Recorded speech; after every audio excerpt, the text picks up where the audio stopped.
Oof, Lord Jesus. See if I can get back in. That signal was like really bad. Oof.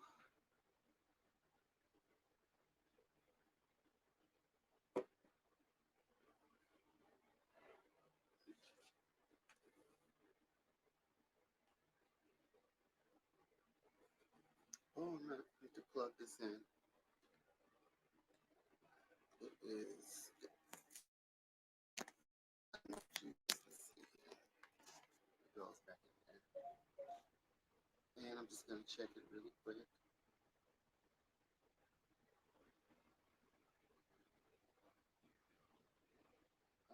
Let's see what's going on. Ooh, Lord Jesus. It's so crazy. What's that?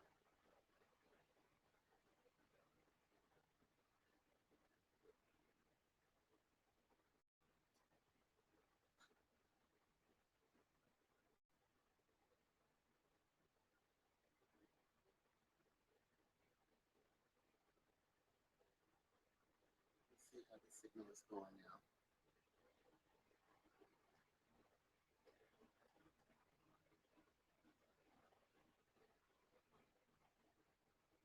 Well, it's a lot clearer than it was.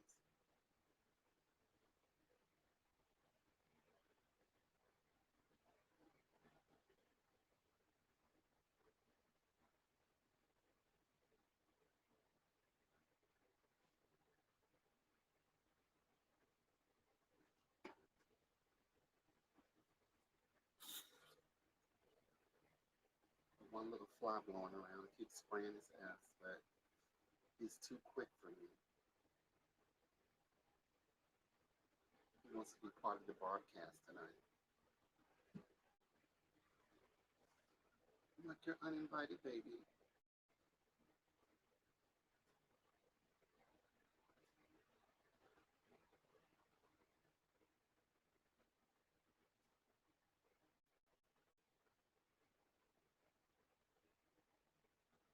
Because the signal looked like it's a lot better. I'm just waiting to see if people are going to come in. I had about 4 people watching, and I had to stop the broadcast because uh,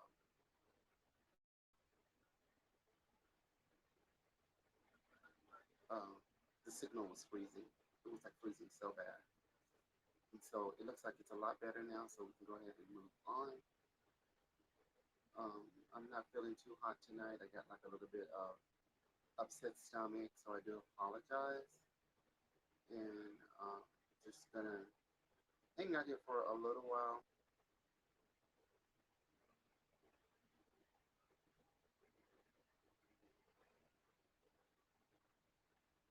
I was listening to some older songs from DeBarge, and I guess that's the same group called Switch.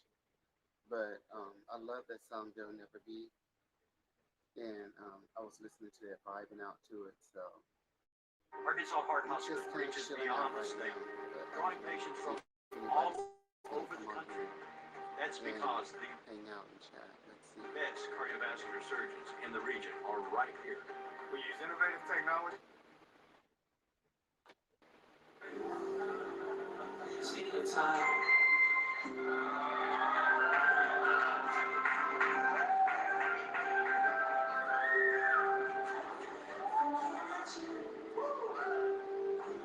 to make you feel so cute. My mom and dad, so that your mom will show you, yeah.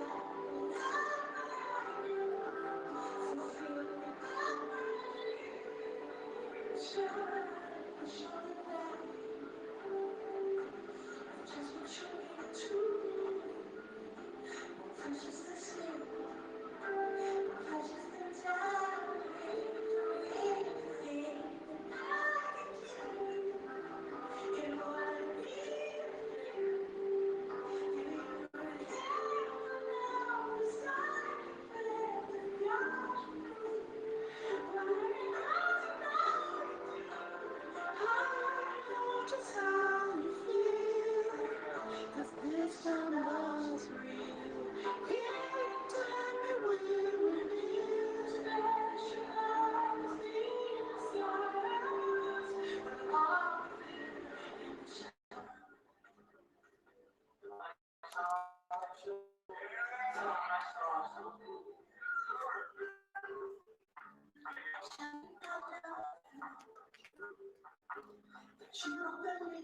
She went, I can't. Out of it.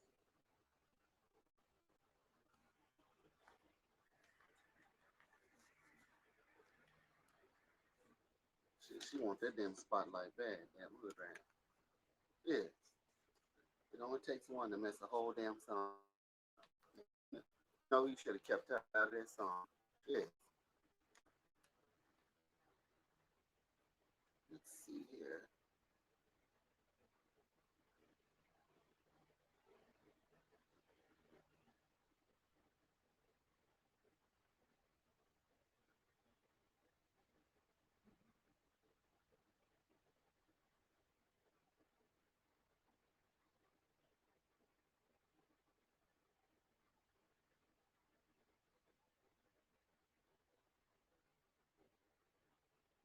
I kind of want to do this Kelly Clarkson song, so I'm just going to listen to it and see if I can get the song in my head. Sometimes I like hear songs over and over again until I start to kind of feel the rhythm of it and how I can play with and maneuver the song. Otherwise, it's just really hard to sing certain songs that require a lot of memory and energy and bravado. And she's got one of them voices that is like a powerhouse voice, which I don't have a voice like that, but I still like the song anyway.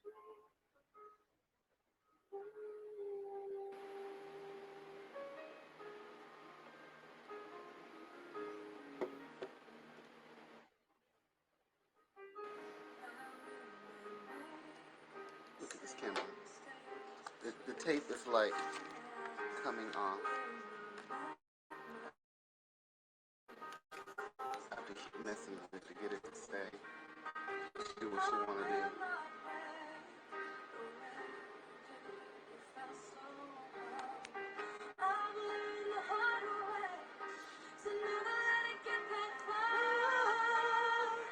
Because of you, I never stayed too far from the sidewalk. Because of you, I play on the safe side so I don't get hurt. Because of you, I learned how to trust not only me but everyone around me. Because of you, I am afraid. I lose my way, and it's not too long for you brought it out. I cannot cry because you know That's that Miss Kelly Clarkson, honey.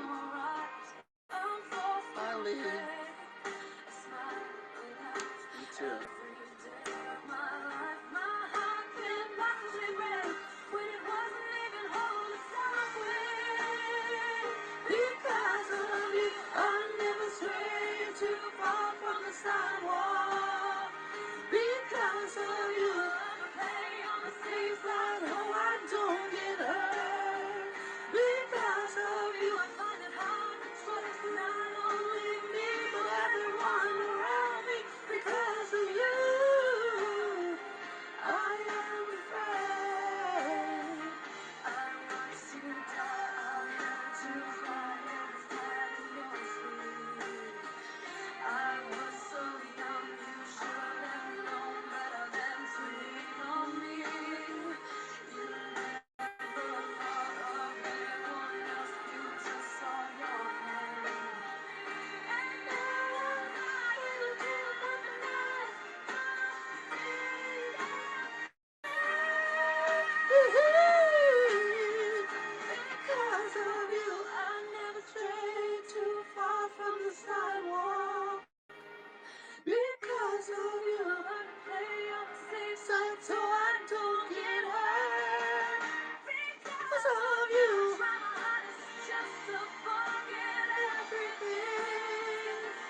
Such a pretty song.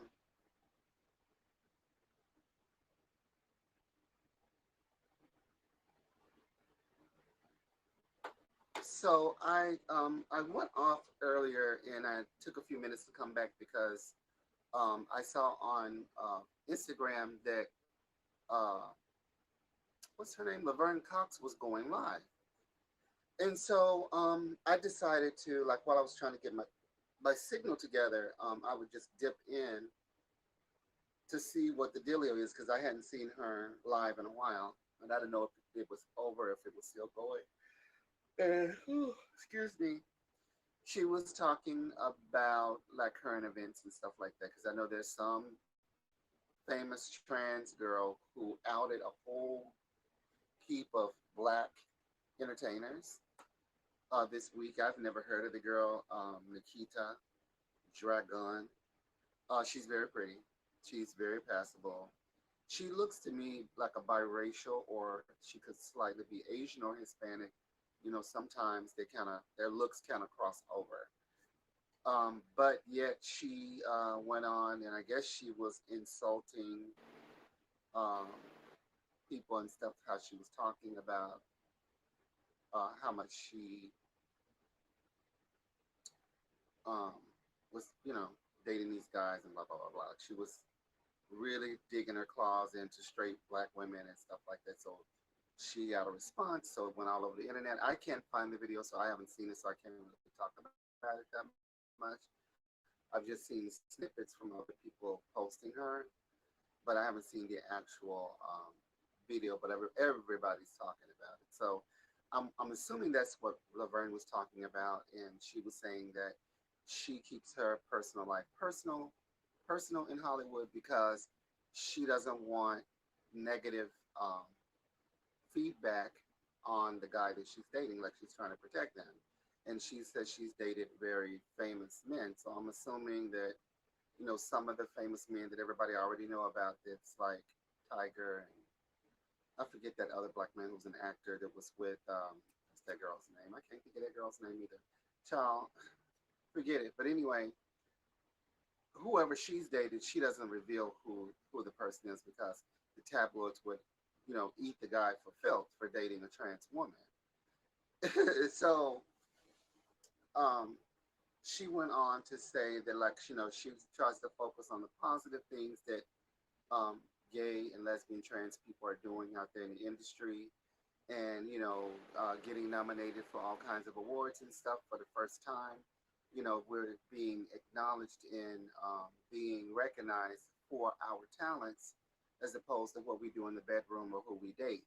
And so she was trying to say that, hey, this is what I do. But as I was filtering through her comment section, child, they were just misgendering her and just so much negative things being said to her on her live feed that I'm surprised she even stayed on to talk to those village idiots.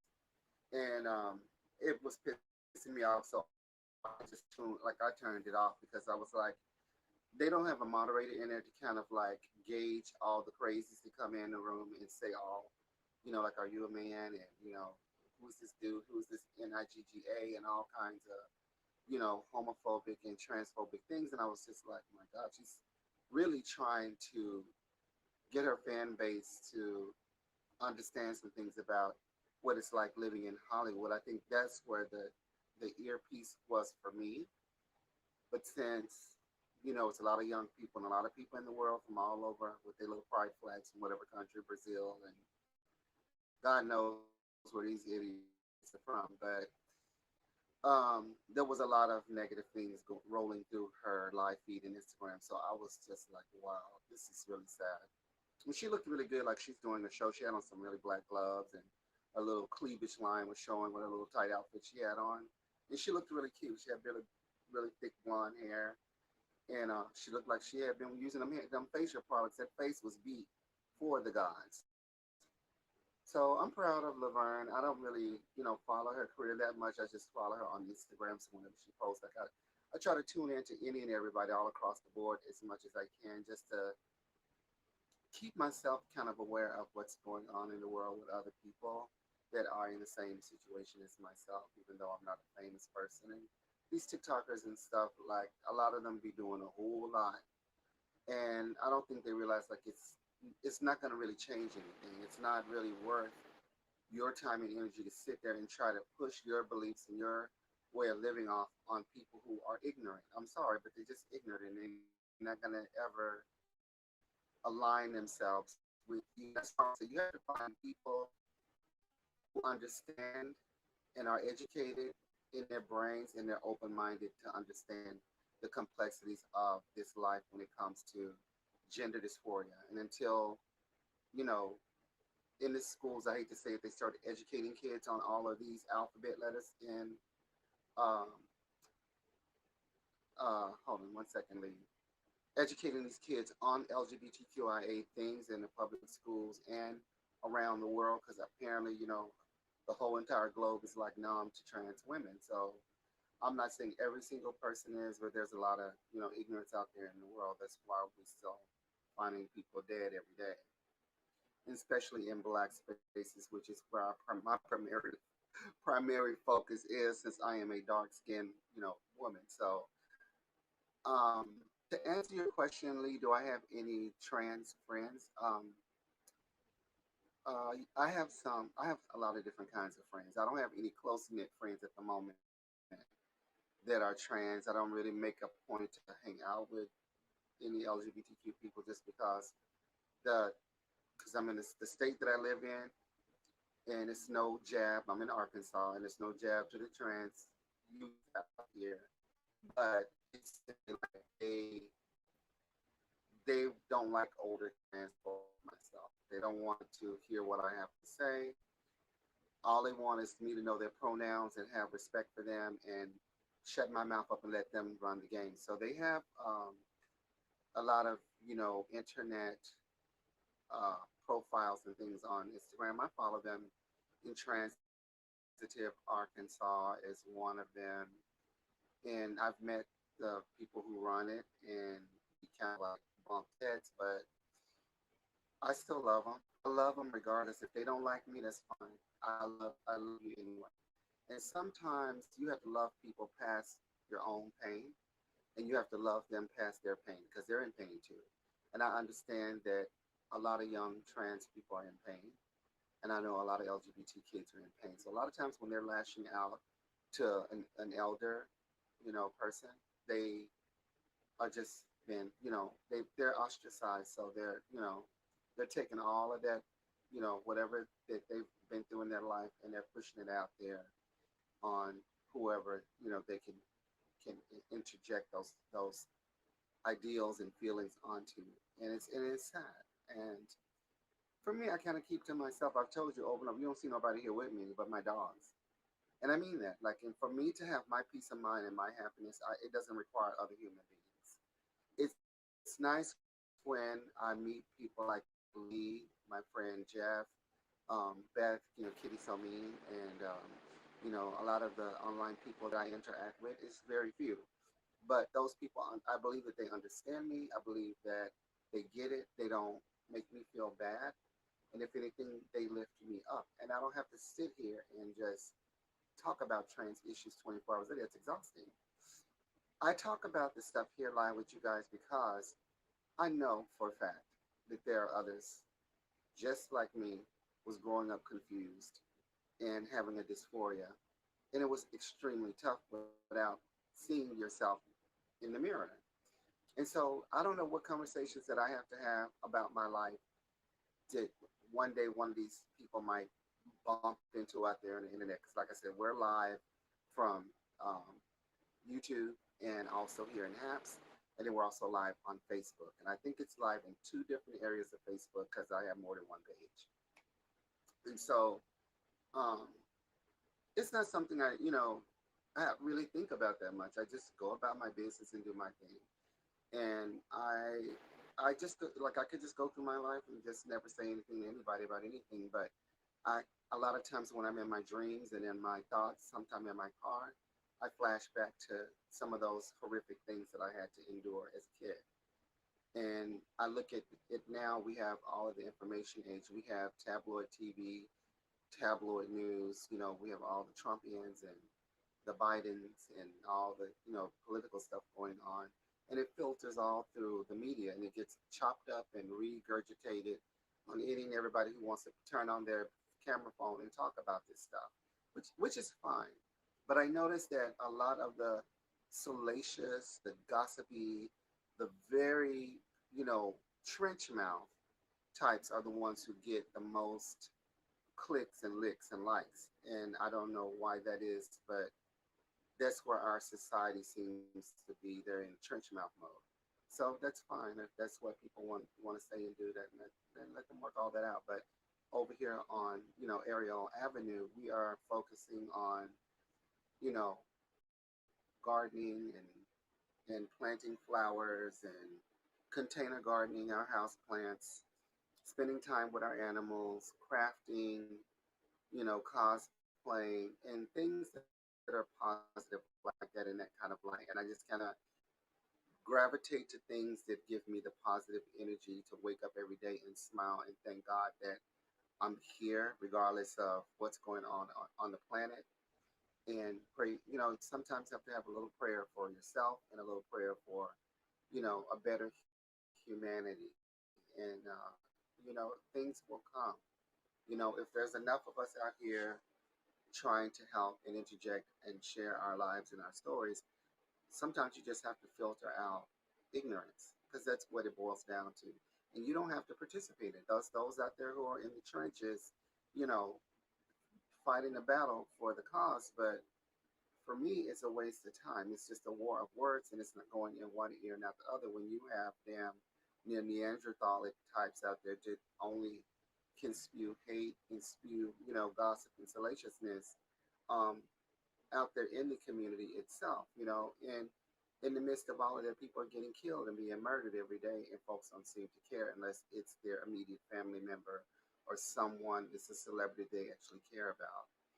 And like I always say, we're in the age of quick money, fast money. Who can who's the richest person on the planet? Who can fly their big penis spaceship out there in outer space worth all the billions of dollars? And who don't pay their taxes and all the bullshit. Taxes are rich, this and that. So all that stuff is filtering out there in the world, and it's sad. It's incredibly sad because the Bible that I follow says that the poor will be first and the rich will be last when she steps her, puts her damn foot down back on this earth and calls all her children back home. And so I know that I need to pay my bills. I need to work on my finances. I need to build a career that, will allow me to be closer to home in these kind of like, treacherous times of, people being selfish and not wanting to cover their faces in public spaces. They want to just suck up the air and suck your air up and pass germs and be as nasty as they can be in the midst of a pandemic that's global. It ain't even just here in this country, it's all around the damn world. You can't even fly out of this mofo and get away from it. When you fly up in that spaceship, one of y'all probably got COVID and you took it up there and exposed it to the outer limits of the aliens in Area 54. Bitch, they all spraying out there on their planets and everything else. So, make it make sense. And so, to answer your question, I have some LGBTQ friends that I've known since I've been at Disney. I have a lot of straight friends too as well, but I don't keep in touch with them the way I probably should, just because um, I'm busy with my dogs and I'm busy with my life. They're busy with kids and their lives and stuff. So I'm not one to pick up a phone and call somebody. I message you because I know that um, you'll pick up your phone and answer it. These friends of mine, a lot of times when I call them, they don't want to talk on the phone, or they are in relationships where their boyfriend is controlling them to where they can't have a social life and stuff like that. So when you are in a situationship, I'm not fixing to be involved in that. I can state to you my feelings and my opinion about it because I've been in some pretty, situationships myself. So those things are exhausting for me as an empathic person, to see your friends being, treated less than, and being told that, I'm the breadwinner in the family, you can't talk on the phone. Bitch, no. So I've been there, done that. I will not be repeating that. It's the pudding, it's the relationship. I'm desperate to be with somebody. No, I'm not desperate anymore. And if I die alone and I don't have another love in my life, God, thank you for the few that came through. The good, the bad, and the ugly. I tried. I tried my best, and that's it. And so, I'm grateful that, I do have friends locally that we keep in touch with each other. um, they do reach out to me from time to time and make sure I'm doing okay. And we hang out here and there, but not enough to where I can see you can see them sitting beside me on the couch now. Because everybody has their own life, they have their own things going on. It's not leave it to Beaver life for me. Still ostracized very much, and I go around when I come around when I'm around, and then I disappear. And that's just the way it's going to be because I have to maintain my sense of calm within all of this that's going on. We're all going through it. We're all dealing with it, and everybody deals with stuff in different ways. And the way I see it when I'm out and about and I'm out in stores and stuff, and people aren't covering their faces and trying to protect themselves, knowing that that's how I got the damn disease. And I saw the person who was actually should have been at home quarantine, and we weren't even close to each other, but she was spraying them fucking germs all over the place and made me sick. And I was trying to get that bitch arrested. I ain't gonna lie to you. I was like telling the health department, bitch, track her down by video, find out what she checked out, and run the fucking ringers. You can find out. That's how they find folks all the time, and throw her ass in jail.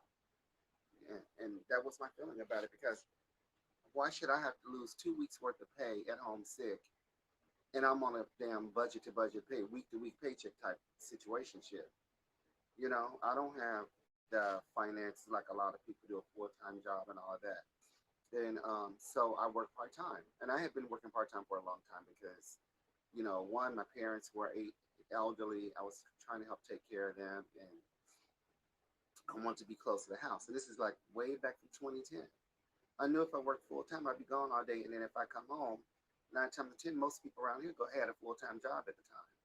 A lot of them have retired now, but at the time when I had first gotten back, they hadn't retired, and I would be here most of the day because I wasn't working at that right at the beginning, and I'd be all day with just dad would be here, mom would be there, and nobody else would be around. So I could just tell like they're slowing down, and so I started taking jobs. I had a full time job, and that didn't work out. It was like retail, and then I went and worked in a hospital as a heart tech monitor.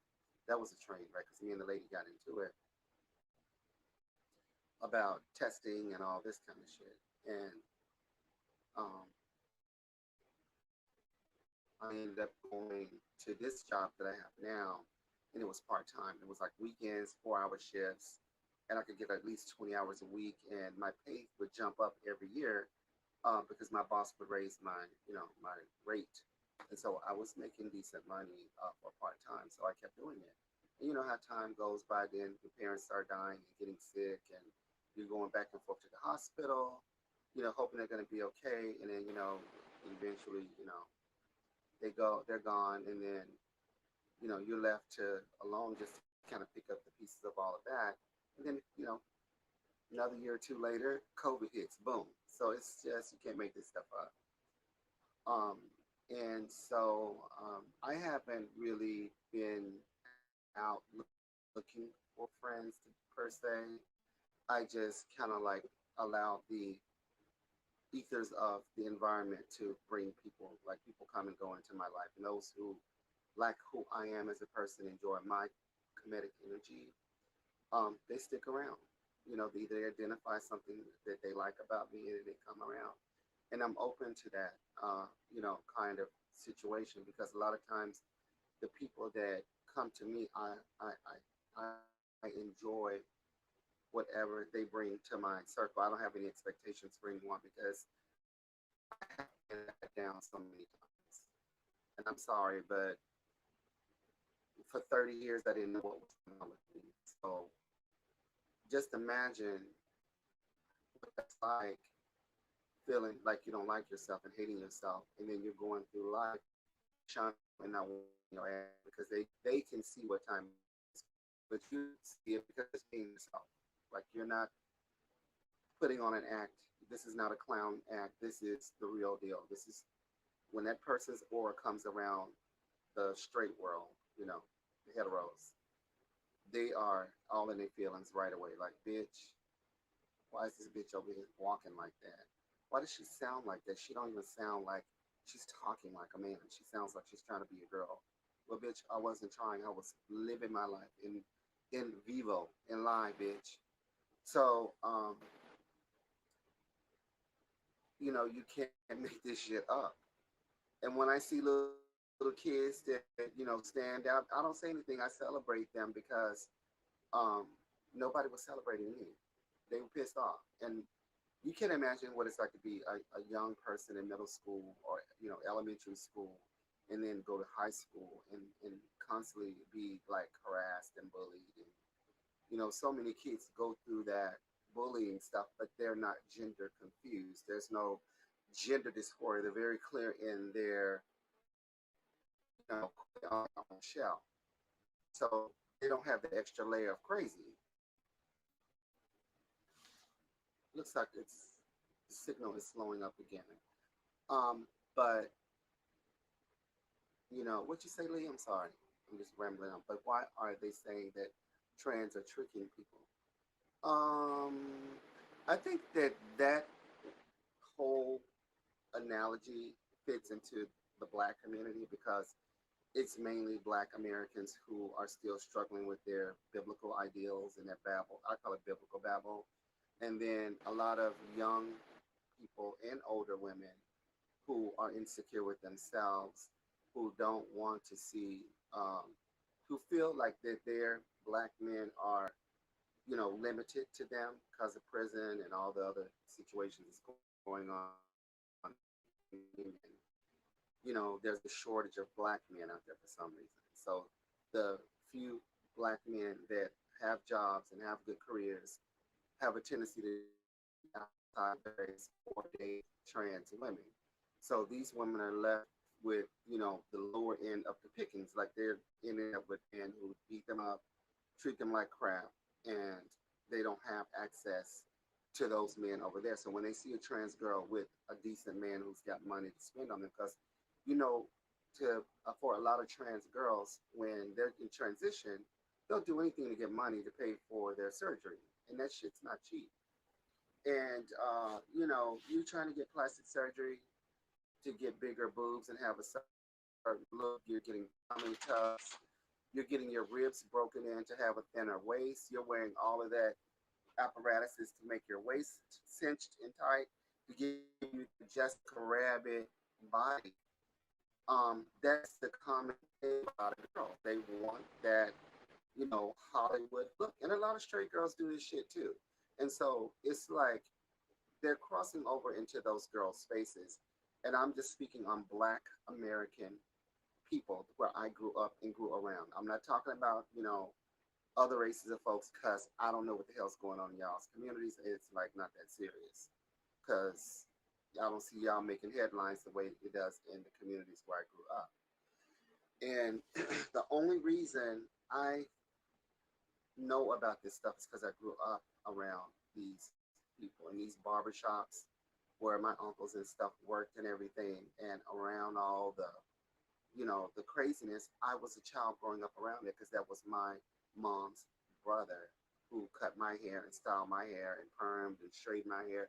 Whatever the fuck I wanted, he did it. And he knew what time it was for me before I knew what time it was because whatever I wanted, and I sat in his barber chair, bitch, he did it. Perms and everything, S curls, whatever the fuck I wanted, he would do it. And he was had a smile on his face every fucking time he seen me. So, you know, um, I was lucky in the sense that I did have a little bit of a barrier in some instances with, some of my relatives like that, but not all of them. But with him, yes. And so, I thank God for him, and everybody is flawed. He was a flawed person, but at the same time, I love that man down. Like I loved my uncle down. All three of my uncles from my mom's side, I miss them. And so, because I think they really understood me as a kid. I think they understood, hey, we're gonna have to embrace this one, you know, and they did. They didn't give up. I can be myself. I didn't have to try to pretend to be like a freaking robot with no personality. It says, may I ask you consider the other women? I don't understand your question. Let me look and see what I missed. Hold on. So what I'm saying is, in a sense, in a lot of black spaces that are where it's a lot of poverty, let's just go and throw it out there. There is issues with the way it's like a struggle, I guess. Like it's a balance of power. So you got all these straight girls over here who ain't got nobody. They don't, decent men that want them. They got like guys that just run into a whole bunch of women, getting everybody pregnant. They don't have no stable relationships. And I'm just looking on the outside in, like what I've seen and what I've been around too. And those relationships don't last. Those are very abusive relationships. And then when you see a trans girl out here who literally can compete with that pool of men that actually have jobs and have careers and stuff like that, like doctors, lawyers, football players, the things that this American society place value on, because I can only speak from a patriarchal system that I grew up in. I can't speak on China or Brazil because I don't know anything about what's going on in y'all country, other than the fact that if you're black in them places, you're getting killed over there too.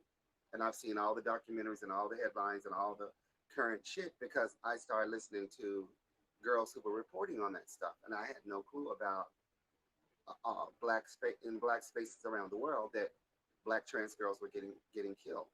A lot of times by their boyfriends, but also you have societal things that go on within those communities.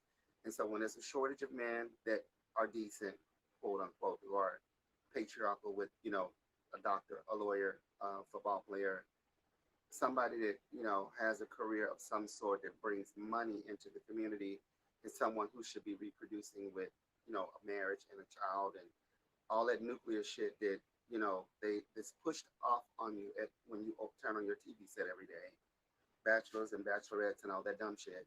um, People get that in their head. They get intoxicated by those things, those images that they see. The Beyonce with the diamonds, and she's a billionaire. She's got her Jay-Z, her Prince Charming, and they're black. So people see that and they want that bougie lifestyle. That's what they aspire to be, a rapper, a singer. Their aspirations don't go in any other direction. Don't go in the direction of science, medical field, but they definitely on the internet talking about it and telling you don't get the COVID shot that they putting microchips in your arm. Make it make sense. And they're black. These are black people doing this shit. You can't make this up. And so, if you don't have any discernment in your life, and I'm saying that you have to have some kind of common sense in your head to know killing another human being is wrong, but you're out there participating in the demise of getting someone killed by just your words alone. The Bible even tell you that your very words will get you in the pits of hell. So you have to be careful what you are spewing out into the ether of the world. So if you're sitting out there spitting out untruths and participating in the demise of an individual because you don't like their existence in your space, in your community, and you want them dead, and you're setting this shit up where they can get killed, or you'll go after the man and attack him till he gets frustrated and kills his lover, the person that he loves. This is how it normally happens.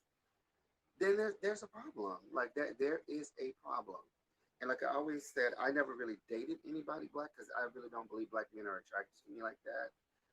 When I got to Florida, it was white guys and Hispanic and a whole lot of other different races of Asian and everything that I was kind of being drawn into, and I just went with it because I'm like, well, I gotta date somebody. I'm already 30 years old and I'm still single and I'm still in a dysphoric space where I don't like my body. So how's this gonna work? And I had to figure the shit out, and it was hard. It says, but who did you want to sleep with? I had a boyfriend. Like I said, he was like 20 years more or less younger than me, but he was pursuing me in a way that I wasn't prepared for. And I was hurting really bad at the time when we met, and I was contemplating, I hate to say it, contemplating suicide again when we met. The very day we met, I had been working at this, it was like a 3D movie called Muppet Vision, and it was at MGM. And I remember that day, I was having a decent day pretty much until the park got busy. And when that park gets busy, you have to go into the queue where the people wait to go inside the show. And you have to extend the queue out so it can flood more people in. Like you open up an extension and the people flood in. And I went behind the building to open up the queue so more, you know, waiting time would occur, but it would be like the line would be constantly moving. And as I was fixing the chains and stuff like that, now mind you, I didn't know I was trans at that time. I was still in a very confused state. And I was back there fixing the chain, and I was telling like, "Come on, you guys, go this way," you know. Like my voice was like very light, and I was just like, "Come on this way, everybody, come on!" Like I was just kind of waving my arm around, and before I knew it, the damn tourists were mocking me and making fun of me. Like they were just at their own expense. A whole huge ass group of people started like mimicking me and like walking past me, and it was like all races of people. Like it was like a whole conjoined effort to make me feel like a village idiot. And so once I realized that they was making fun of me because of my personality, I immediately went into my headspace of take the pills, like kill yourself. And I got really deeply sad because there was nobody to call. I didn't know what like how to deal with that, and I was standing out in front of the queue. Like I walked from behind the building and went out to greet people, but I wasn't greeting anybody. I was just standing there comatose because that was horrific to me at the time. It was so horrific because I was like, oh my god, why can't I just get a fucking break from all of this people making fun of me and I don't even know them? And my mind was just saying, why don't you just go home and take the pills already? Like get off the planet. Nobody wants you around, and people just make fun of you like you're just a walking joke. Folks don't want your ass around. And it just kept playing in my head till I was in tears, like literally tears rolling down my face, and I couldn't move. And it so happened my friend Mary, she was training this boy, and they came up to me. She said, "Hey, Amy, I want you to meet my. This is my new trainee." And she didn't really even notice that I was upset because she was just like jabbering on. But he noticed, and when she walked away for a minute, he introduced himself to me, and he said, "Why are you crying?" And he wiped my tears off my face. And I said, "I'm just having a rough day, you know." It's like people are just kind of making fun of me. Like when I went back there, like I told them, I said, "Open the chain." They were like making fun of my personality, and I said, "I'm just mentally checked out right now. Like I just want to go home." And he was like, "Well, why don't you just come and hang out with me, and then like I'll cheer you up." Like he like kind of hugged me a little bit. And then bitch, he was so fine. I kind of snapped out of it and kind of actually took a look at him, and I was like, "Ooh, Lord Jesus, he is cute." So it kind of snapped me out of that thought of suicide. And every time he was around, he was like joking with me and making me smile. And so we just like started hanging out at work, and like we would be beside each other in the rotation. So when I would get bumped to the next location inside the ride, he would be like coming to get me and say, "Hey, it's time for you to go to the next location." But he'd actually come in and start playing around with me right in front of the people and everything. Charlie was cracking up laughing. And then, eventually I got smitten by him, and I had like little hearts. Like you could literally see little hearts in my eyes because I was like taken back by him because I was like, "Oh my god, this little boy is fierce." And I didn't really hadn't asked him his age or anything like that. I don't know how old he was, to be honest with you. I just didn't care because I just was is anybody that would give me some positive energy, I would just kind of gravitate to those people because when you're at home and you're not getting that sense of family. There's nobody around. It's just you and your animals or whatever, and it's quiet. Your phone doesn't ring. You turn on your TV and you're watching Friends or whatever the hell local patriarchal shit that's on there. It's depressing. Like it makes you feel like you don't belong in a society and that you're the outcast, even though you're not. It's not the construct is just bullshit. Um, that it did weigh down on me for a long time because I was still trying to fit on the matrix and make it work, and it was not working. And so once I got off the damn matrix, and now I'm looking back, I'm like, oh, this is a bunch of bullshit.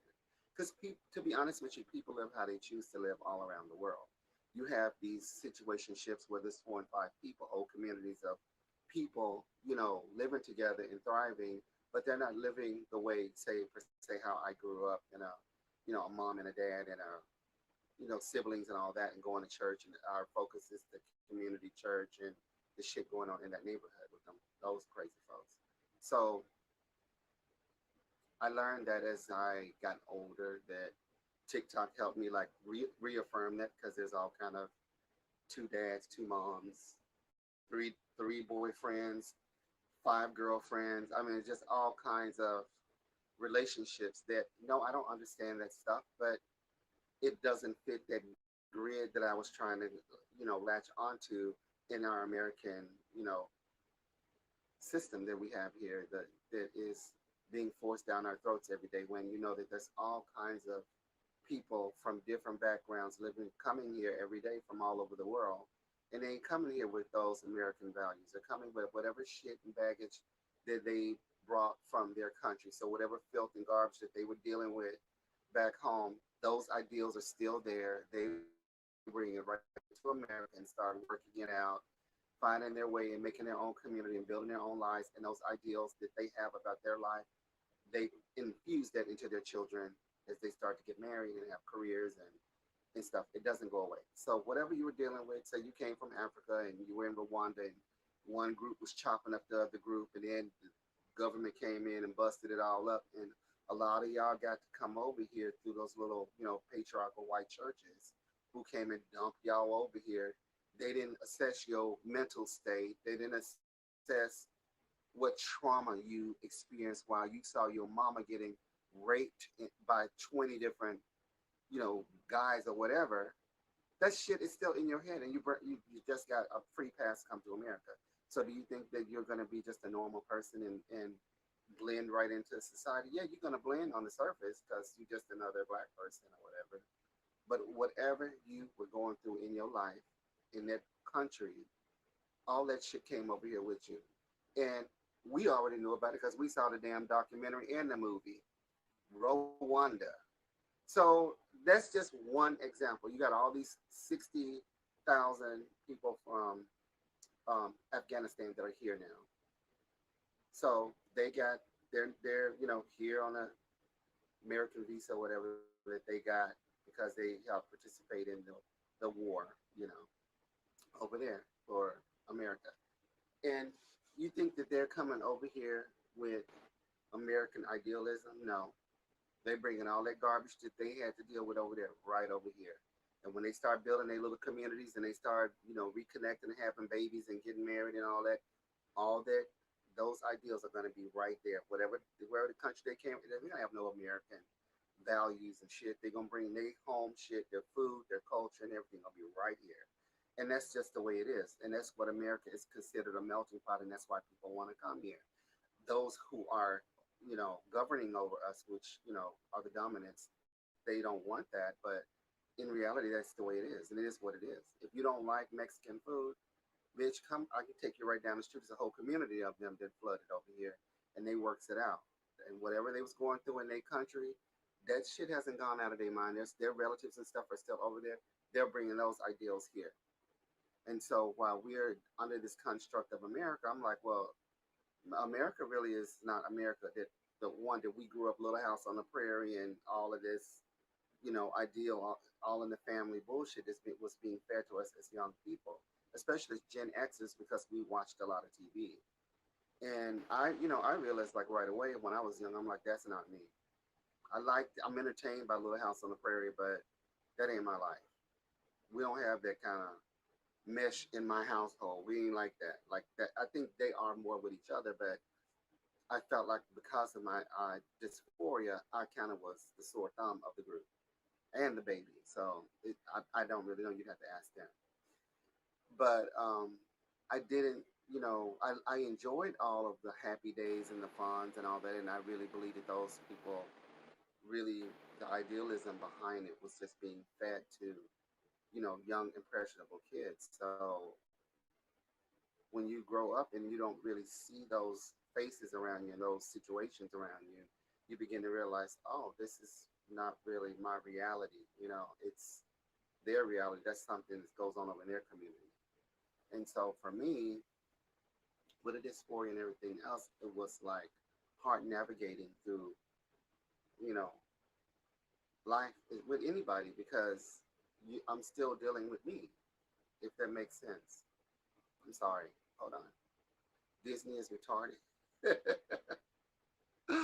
I guess it could be. I mean, people are people, and I don't think that Disney. It doesn't matter. Like if you're going through a dysphoria, and no matter where you are in the world, if you're in France, say you're there for the first time, and you're self-hating and all that, that's going to be right there in France with you. And it's not when you wake up, you're going to wake up with a mental state of I'm a girl, I'm a girl, I'm a girl. That's all your brain is going to be telling you all the time. It's not going to tell you I'm a boy ever.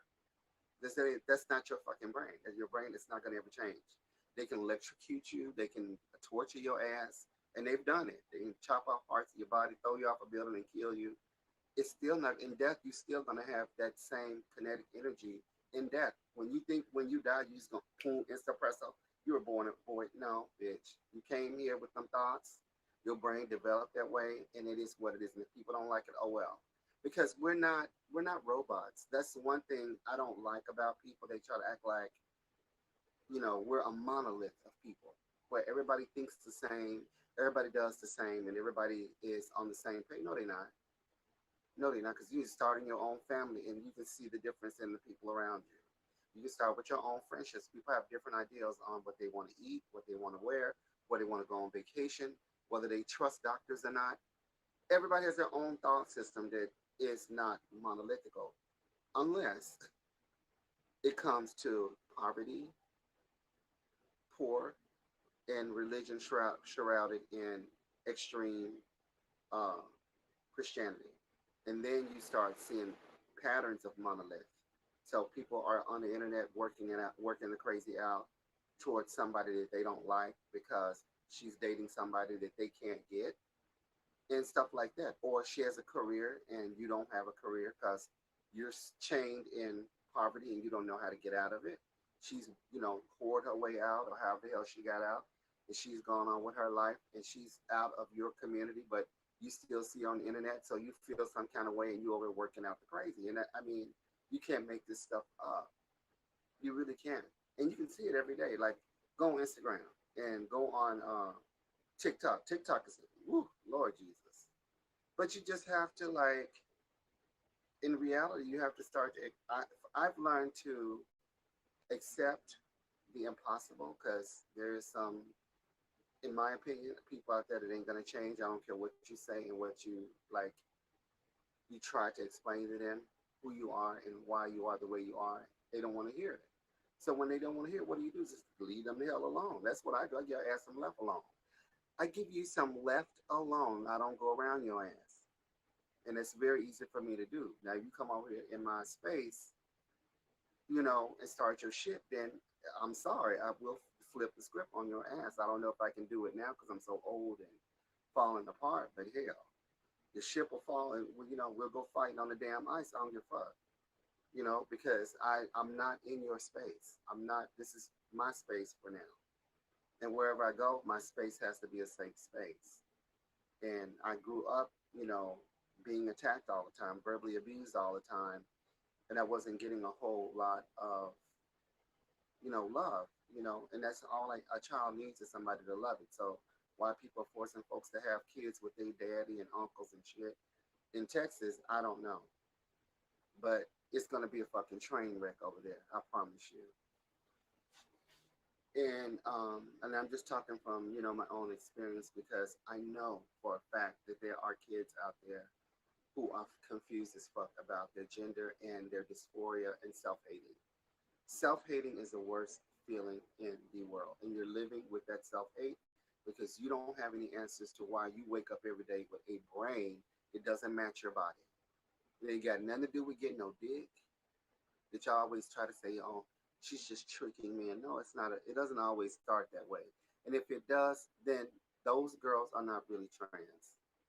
I'm sorry, but they're not. They're cross dressers or drag queens or whatever you want to call them folks. And yeah, we have some similar roots because everybody's falling under the dysphoria of woman, that female or whatever. And no, they can't have babies and all that stuff, but they still out here living their lives in some aspect of illusionary woman. So you still can't you know say that it says, is this live? Yuko Hamuta. Hi. Yeah, this is kind of live. It's a little bit of jinky because I live very far out in the woods, so I can't like do lives where people can come in and talk yet.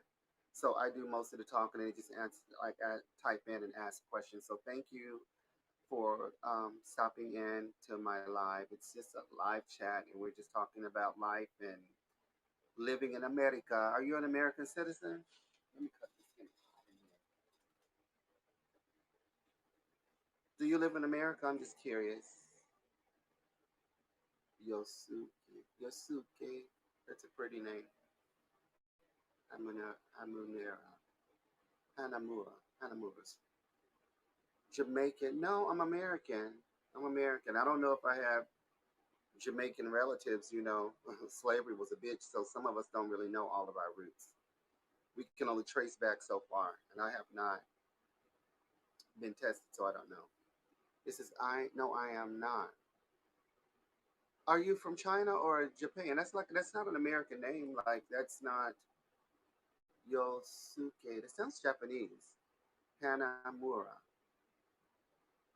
He's a Jamaican. Oh, there could be Asian Jamaicans. I forgot. Hello.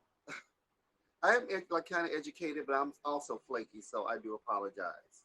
And I am like a worldly person, but you know, after COVID done ravaged my poor brain. I can hardly hold thoughts in my head. So I don't even know how I'm having this conversation. I knew it from Japan. Yay! I want to visit Japan so bad, and I'm gonna tell you, like I've some people from Japan follow me in Instagram. It's your Mer World and Tamundo de Serena. I have like about four Instagram handles, and I absolutely love the two guys that I follow on Instagram, and they both live in Japan. One is like he builds houses. He's a like an engineer builder, and he posts all the time. There's an older man that follows me. He's so sweet and so kind. You can't make this stuff up. And then the other guy is kind of young. He's really tall, like a model, and he can sing. He does karaoke. He's does makeup. He has like a makeup license, so he knows all about skincare and Shiseido and all the latest products. But he's a tree hugger type, so he's always out in nature showing parts of Japan where there's trees and flowers and shrines. And oh, I was just like, my God, like I'm lucky. Like I may never make it to Japan, but they have brought Japan to me, and I'm so grateful. And they message me, from time to time, and I just follow them and follow their lives, and they have very different lives. And I mean, I really fell in love with Shimokitazawa. I think that's the name of the city where they have the theaters and the coffee shops and the cafes and the thrift stores. And I learned that through them. Like they're teaching me about the different cities to visit and stuff like that, like touristy. And I was like, ooh, Shimokitazawa, I need to go. I need to visit there. Oh my God. I always wanted to go to the Disney parks in Japan because they're so different from the parks where I worked in Florida. Um, and then I always wanted to see Mount Mount Fuji because it was always on the TV and always in the books in the schools and in my studies. And I was like mythified by the look of it. I was like, I really want to see that. and because they're like outdoor in nature. So I really would love to see it. And a lot of people are like, well, the tourists are throwing trash around that mountain and stuff like that. And I was like, oh, y'all need an intervention over there, honey. Don't let their ass come over there if they're gonna be, disrespectful. So I don't know because I never know, but a lot of people have told me that they do that. I don't know if it's true or not, but yes.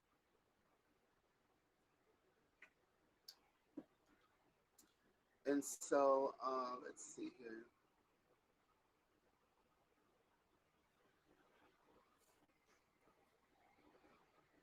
It is 12:50. We have about 8 people um, tuning in tonight. We've been just kind of having a chit chat, and Lee is here from Texas.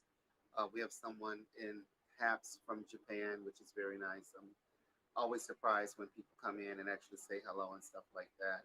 I can't wait until I can go live and actually bring people in and have live chats and live karaoke and stuff like that. That's my goal anyway with this platform. I know it works because I did it at the library, and the library has a stronger internet signal than I have. Just like a little hotspot, and it's weak, so it's not that good for it freezes up everything here. But over there, it actually works. So I know that eventually, if I can get stronger internet in my home, then I can do bring more people in. It says, do you sing at work? No, I'm strictly a karaoke singer. um, I used to sing in my car, like when I was going through it, and I think I was singing just so my brain would not unlock bullshit that I had to deal with growing up. Because um, a lot of times when I'm driving, if I drive with no music or no sound, I will immediately be in my head thinking about past stuff. And it's not that I'm trying to; it just happens, and the shit is so traumatizing. I will have to pull the car off the side of the road and have a complete meltdown and cry. And I don't like that. So I always listen to music or YouTube or something in my car so I don't have to relive past traumas and stuff like that. I don't sing very much publicly or anything like that because, like I say, I'm ostracized. Nobody wants to hear my ass sing. You like to hear me sing, but you're the only one. Like I can only imagine what people are like probably on the damn floor holding their rib cage like this bitch is singing all kinds of songs and shit, and she sound crazy, but it's karaoke. Like there's no rules, so I don't really like. I don't consider myself a real singer. I'm just like any other person who likes to sing in public, and either you make a fool out of yourself or you got an amazing voice that somebody likes. Like everybody's not gonna like, Beyonce. I think she's a great performer, but I don't really follow her career like that. There's nothing wrong with that, but that she don't do it for me, you know. And if you listen to the range of songs that I sing, you would kind of could tell who I like because I sing this shit all the time. I like the Carpenters. That is not going to change. That is part of who I was influenced by as a kid. And so you can't make this stuff up. And so I like, Sarah McLachlan. I don't like everything she sings, but she has a couple of songs that just kind of blow me away. Like I just, ooh, she wrote this fizz. And the songs are relatable to me in my life and my experiences on this planet. So I always try to sing songs that I can kind of relate to. What's the matter, baby? I done woke her up. Hold on. What's the matter? Hold on. One of them is done woke up. What's the matter? Come on. Oh, I don't know what's going on. This is one of my puppies. This is Mercedes. So I don't know if she had a nightmare or what, but she just woke up. What's the matter, babe? Say hi to the camera. Say hi to the people. What's the matter? Mm, are you cold? What happened?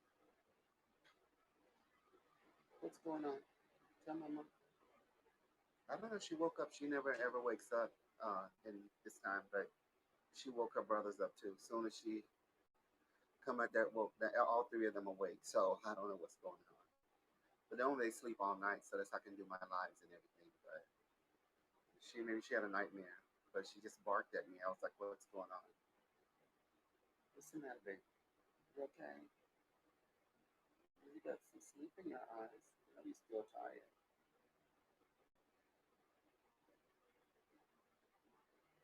It's my baby, my baby, my baby. What's the matter? Hmm? Your tummy ache? You don't feel hot? Come on, you want to lay down? Go lay down. Go lay down. You want to lay down? Okay. I think maybe she had a nightmare or something. I'm not sure. Let me just let her sit here for a minute. But anyway, um, I'm hoping that I can get get stronger internet so I can integrate more people and folks can come in and talk and hang out and do karaoke and eventually I want to do some cosplay and stuff like that. Like once I get my energy back up because um, COVID left me like rehab child fizz. I passed out tonight like around after dinner around 8, and I didn't wake up till like after 11. I was shocked that I was that tired, but you know, I'm just working retail part time. It's not that serious, so I don't know why I'm getting overly tired when I'm not really doing a whole lot. I just think it's my body is trying to recuperate from what the flu like tore into me, and I just did pasta and chicken. I only had like barely ate one piece, and a little bit of pasta. I couldn't even really eat it, and so I was kind of full really fast and I just put it in the refrigerator and when I went and laid down because I was like, well, I'm really tired, and then my stomach was still kind of queasy from what I ate yesterday out of the freezer, and so I've been sipping on ginger ale, and that has helped me with my stomach, like it's calming down now. Oh my God, I love it. Hi. Say hi. It's the East Valley Paranormal people. Say hi, ladies. This is Mercedes. I think she had a nightmare, so she just woke up. She like barked at me, and so I just kind of like trying to calm her down because I don't know what the hell. She had a nightmare, I think. See, she said hi to you. She said hi. She's gonna be a year old next month in October. Her and her brothers, and they're resting now, but she's awake. Like she's had a little nightmare or something. I'm trying to figure it out. Thank you. This is my baby. She don't have her clothes on tonight. It's still like we're almost in fall, so next week we'll have the low temperatures so they can wear their clothes finally. And I'm looking forward to wearing fuzzy pants again because I have a bunch of them that I got from the thrift stores. So I'm excited. Fall is right around the corner. No more hot temperatures. Yay! Any exciting hunts? Did you guys go ghost hunting anywhere? Any new stuff? I haven't been able to um, view your programming. I went in and left some comments, but I wasn't able to watch the video because it was like not playing for whatever reason. But I ain't giving up. I'll still am trying to get caught up on your programming. It's just we still have about another month and a half for cooler weather. Oh, I know Phoenix, man. And when you guys get cold at night, the temperature really drops. I'm like this. It really gets cold in Phoenix at night. But I love it. I'm like, wow. I miss Phoenix. I really do. I wish I could visit. I don't want to live there. But I do want to visit and because I miss like I was there for off and on for about 4 years. And things might have changed. Like, people migrate and, it may have calmed down. Like, it might not be okay corral shootings like it used to be when I lived there. But, once again, I lived in the avenues. I didn't live in the streets. There's a complete difference. If you live in Biltmore and Scottsdale, that's your high end rich folks. But if you live in them streets, you best be prepared. When the sun go down, I don't care how cute it is. One little cheetah and her boyfriend gets to fighting with her other boyfriend, baby daddy, honey, or they gang banging or whatever the hell they doing next door to you. Unbeknownst to you, they're unscrewing the light bulbs.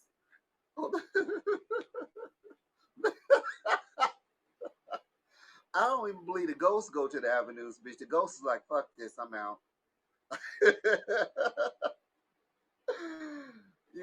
And so to me, Phoenix is a real city, just like Las Vegas, Nevada is a real city.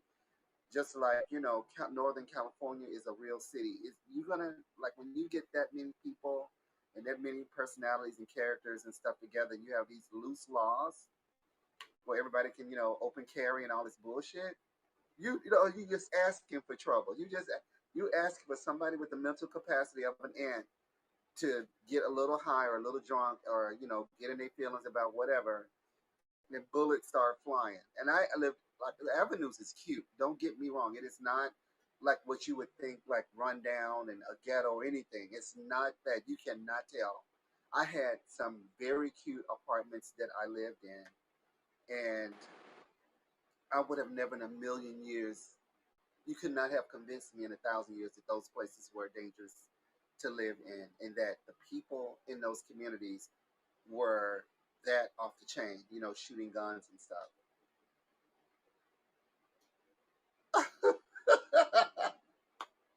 I can't, you can't make this stuff up. And Mesa is huge. Like, the Camelback Mountains is nestled right up against Mesa. And so you got that part of Mesa that's like your high end, your high rollers, them big, $1 million homes, and then folks going on them little trails back there to the Camelback Mountains. And that's lush. But if you go like a few miles over, and you hit downtown Mesa and them rural areas parts where all of them trailer park trash, I call them trailer trash, the what they call mutton heads, those, what's the ones got that hair sticking out the back of their heads, I can't forget what they call them, but mullet heads.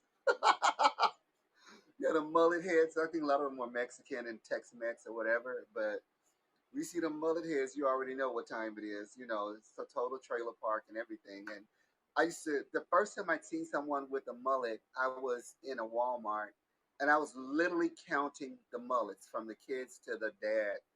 And I got shocked because I was like, why get that little piece of hair sticking out the back of their head? And I think it was you, Jeff, that told me, like, those are mullets.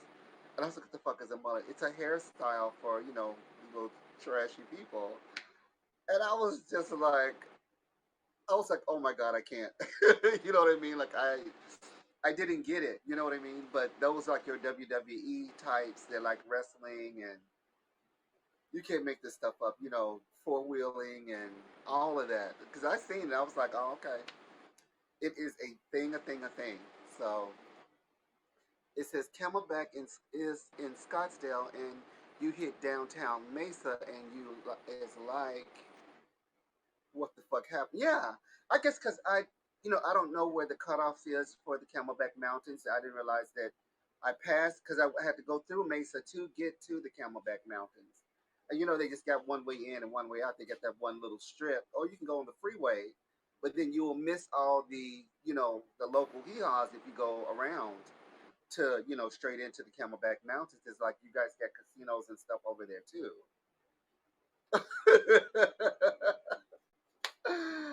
But I loved it. Like I just kind of like tried to mesh into all of that.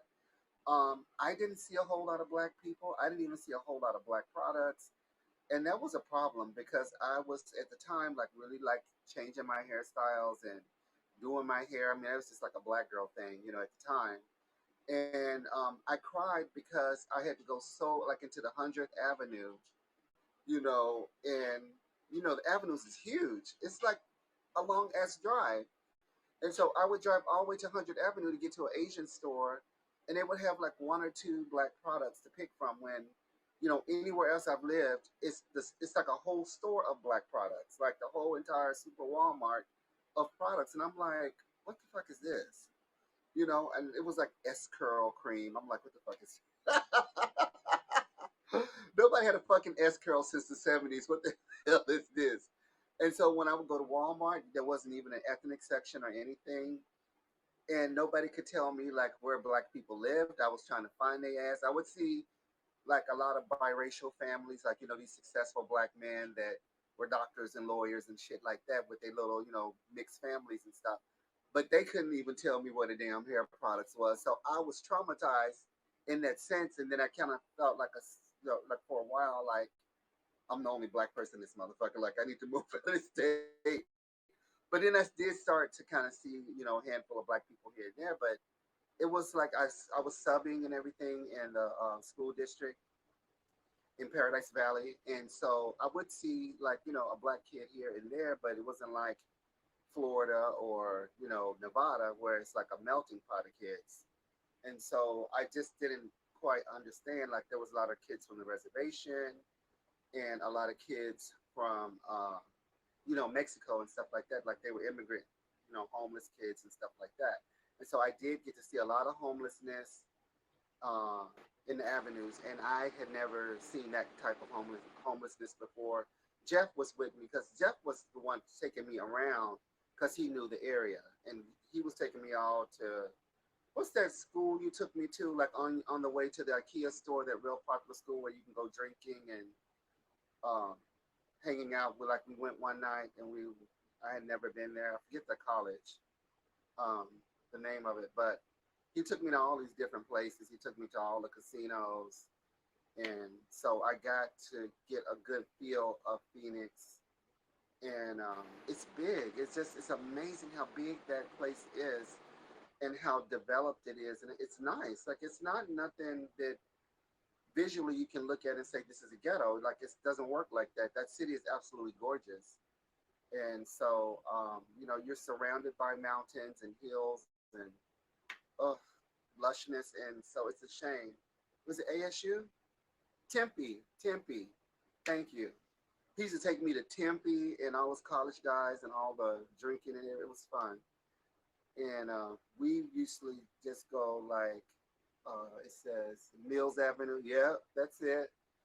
And so I was obsessed with the IKEA store. I quickly was buying shit and filling up my apartment. And quickly, when the bullets started flying, I was sitting my IKEA out on the curb to the homeless people saying, "Here, take it all. I'm going to the hotel. I can't take it with me." And I did that a couple of times. I would go back to IKEA store, redecorate on a minuscule budget. But IKEA was so cheap at the time, you literally could be a part time. And I was going to the shelters and everything getting food. And so I knew how to work it. Oh, yeah. He took me to Fat Tuesdays. And you know how they have the frozen daiquiri machines? And oh, those drinks were so good, but they was putting those clears in my freaking drink, and I didn't know what a clear was. And so I would be just sipping on it. It just tastes like frozen drink. I couldn't taste the alcohol. And then like all of a sudden the shit just hit me so hard. I'm like, oh, he's cute. Oh, look, and it'll be some ugly mofo with teeth missing.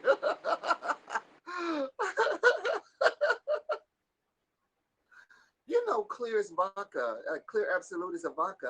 It's like a hard liquor, but they be in these little tubes, these little glass tubes, like little beakers, and they stick them down into your drink, and so you can see it sticking up, but you don't really know what because they don't tell you what they're doing. Like I just assumed that when it comes out of the machine, it's all liquor in there, but they actually put like a really strong drink, like a strong alcohol in there, and you can't really taste it. And I couldn't anyway. I my taste buds couldn't taste the clear. Because if I could taste it, then I wouldn't drink it. Because I don't like the taste of hard liquor, and I definitely don't like the taste of beer. So I would never do that. And I wasn't really drinking growing up. Like I told you I was a sheltered, kid. Like we didn't do very much. My mom locked us in a house and shit. So, and so we had some paranormal experiences as a kid. I can tell you about that another time. But um, yeah, so like I was, well into my 30s when I started going out to bars, and it was because of Jeff. Because Jeff was like a damn whore, a man whore, a gay man whore. He was taking me to everywhere, like you know, to all the damn, downtown to the bookstores where they have sex back there, and I just never had seen anything like that. He took me to some places in Florida, and every time I would get shocked because I didn't grow up like that. I'm sure Arkansas has stuff like that. I just don't know about it. Just because how I was, raised and everything. We were raised like, religious, overly overdoing it, religious people. So no, spending the night with your friends, no birthday parties, no, we have to. If we did, we had to sneak off, and you didn't want the hands of my mother, child. Yes, and so it was until I, started moving out of Arkansas that I started to learn about stuff like that. Going to casinos and going places. Period, because we didn't have a life like that pretty much up until like it's sad to be 30 and then your life begins the real world. But that's how it was, and I don't regret it. Me and Jeff had so much fun, and he took me all over. I mean, when I tell you, we were all, where the shopping malls, the outlet stores are. We went up into the outlet stores, like going towards, like you're gonna go towards Sedona or Flagstaff, and on the outskirts of Phoenix, there's all of these outlet stores. I don't know if they're still there, but he took me there, and I got to go and get fitted for a bra for the first time. And his mom took me in, and they did a fitting, and that was the first time like getting fitted for a bra. So I had a lot of wonderful memories because it's like I was trans by that time and still learning my ropes because I didn't know any other trans people other than Aaliyah, and she had already moved to Vegas, and Leah was out there, changed her name to Carla, and she was jet setting with all the rich guys and going to Tahoe. And every time I would talk to her, hell, she would be in another, location until she showed up in, Phoenix in Scottsdale with me and Jeff, and then she had a black eye. And then it wasn't so glamorous for me anymore. She had all the things, don't get me wrong, she had all the designer stuff, but the type of men that she was dealing with were sketchy as fuck, and they were rich. And she was beautiful, so she upped her game. I kept telling her, "Ash, you need to be in Vegas. If you're gonna give your cookies away, you might as well get paid for it." I guess she finally listened, and she was jet setting very well for herself. But I wasn't going in that direction. I just wanted to be a school teacher, and so I started studying to be a teacher, and I just separated. We went our separate ways because I was like, "Oh no, honey, this is not gonna this is not gonna mesh very well." If for God forbid they find out I'm hanging out with her and she's living her best life, and so I miss her, but she actually saved my life. That girl really, I mean, all of them really did. Jeff and everybody, I think, really thank them 100 times because I was struggling like in the dysphoria, and they picked my ass up off the ground right at the end when Disney kicked my ass out. Jeff was like, "Come on." Mom and Dad said, "Come to Phoenix with us." Like, I didn't have anywhere to go. I was headed to California, and the boy got killed in a car crash. So you can't make this stuff up. And I was train wrecked. Like, I didn't see that coming. I was like, "Oh, I am not prepared for this." And I checked, my brain just checked out. Like, everything that has happened was just not even important anymore. Like, I was just gone. And I got up there with him, and I was just a hot ass mess. I don't even know how I made it, but I made it there. Me and Sammy and Anastasia, my dog, and my cat at the time, with my car packed with my stuff. It was crazy, but that's how I ended up in Phoenix with him. And he stayed with me the whole time. He was there, right there. And I don't know how the hell he dealt with my crazy asses. I was a mess, but he did it. Like, he took me. They want, when I tell you, they wined and dined my ass. I went to so many places, so many fancy restaurants, and so many nice hotels and shit until it make your head spin. My head literally spinned off, and I'll never forget it. Like, I will never forget. I saw Scottsdale in a way that I'd never seen it before because his mom was fierce. She was fierce. So I'm grateful for them because they literally helped pick me up off the ground when the when the shit fell out at Disney. I just ran. Like, I was like, "Fuck this, I'm done. Here's my 2 weeks notice. I'm out." Bye. And all the little fake tears and fake crying and everything. Yeah, you can't. I mean, you can't make this stuff up. But see, Jeff got sick too when he was still living in Orlando, and his parents had already moved back to Phoenix. And I had to call them and tell them, hey, Jeff is, in a state. What do you guys want to do? He's here at the apartment. He's in bed. He's got a fever, blah, blah, blah. And they were like, okay, he needs to come, come home. So I took care of his ass until they come and got him and, put him on a plane or wherever, however they did. I don't remember.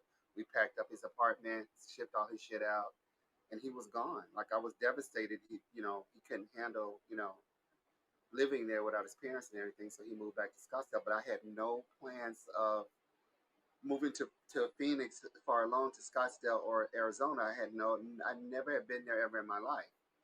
And so it was a desert. It was a real desert. And I had never been in a desert before. So it was an adjustment. Like I had to adjust to hiking trails and, you know, just the scenic views, not touching the damn cactus trees with the signs that'll tell you like you're gonna go to jail if you fuck with this tree.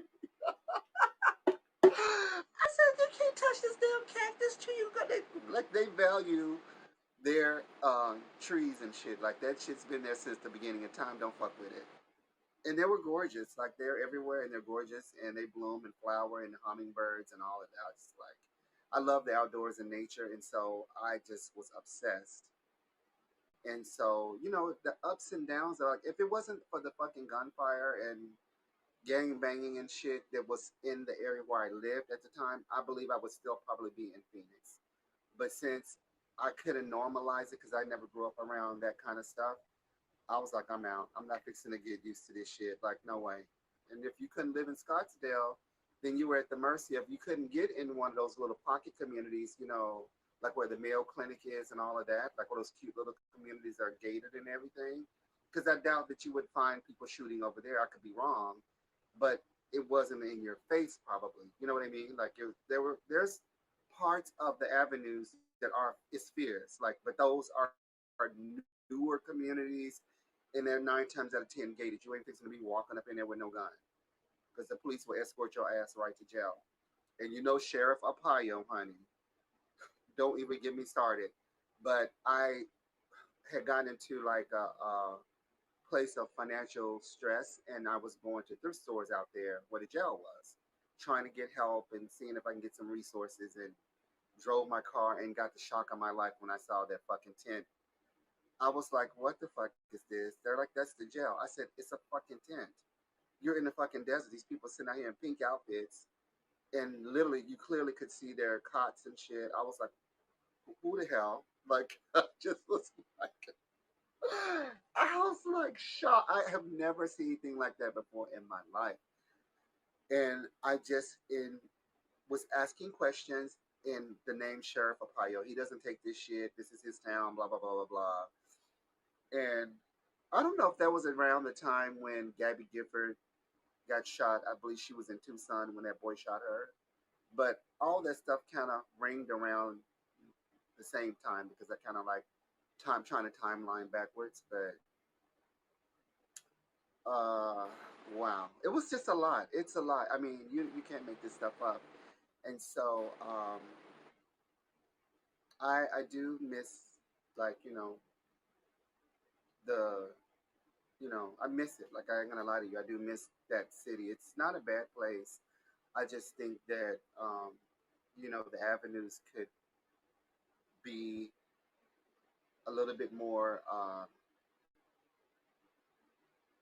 When you're getting an apartment or getting into a gated like a community, the people who are letting people into these apartments can be a little bit more.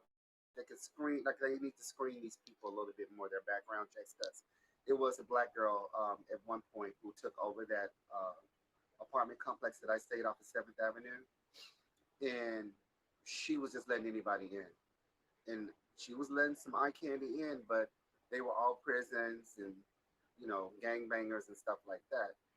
And she was a young girl, and I broke the lease because I was like, "Bitch, you fixing to get me killed," because I was seeing the people, and you could just see them. Like there was bald headed guys with tattoos, and they were like we had our complex had an indoor pool, so my balcony faced the pool up on the second floor, and they made a girl like they had this girl. I don't know where the hell they got her from, a Hispanic girl.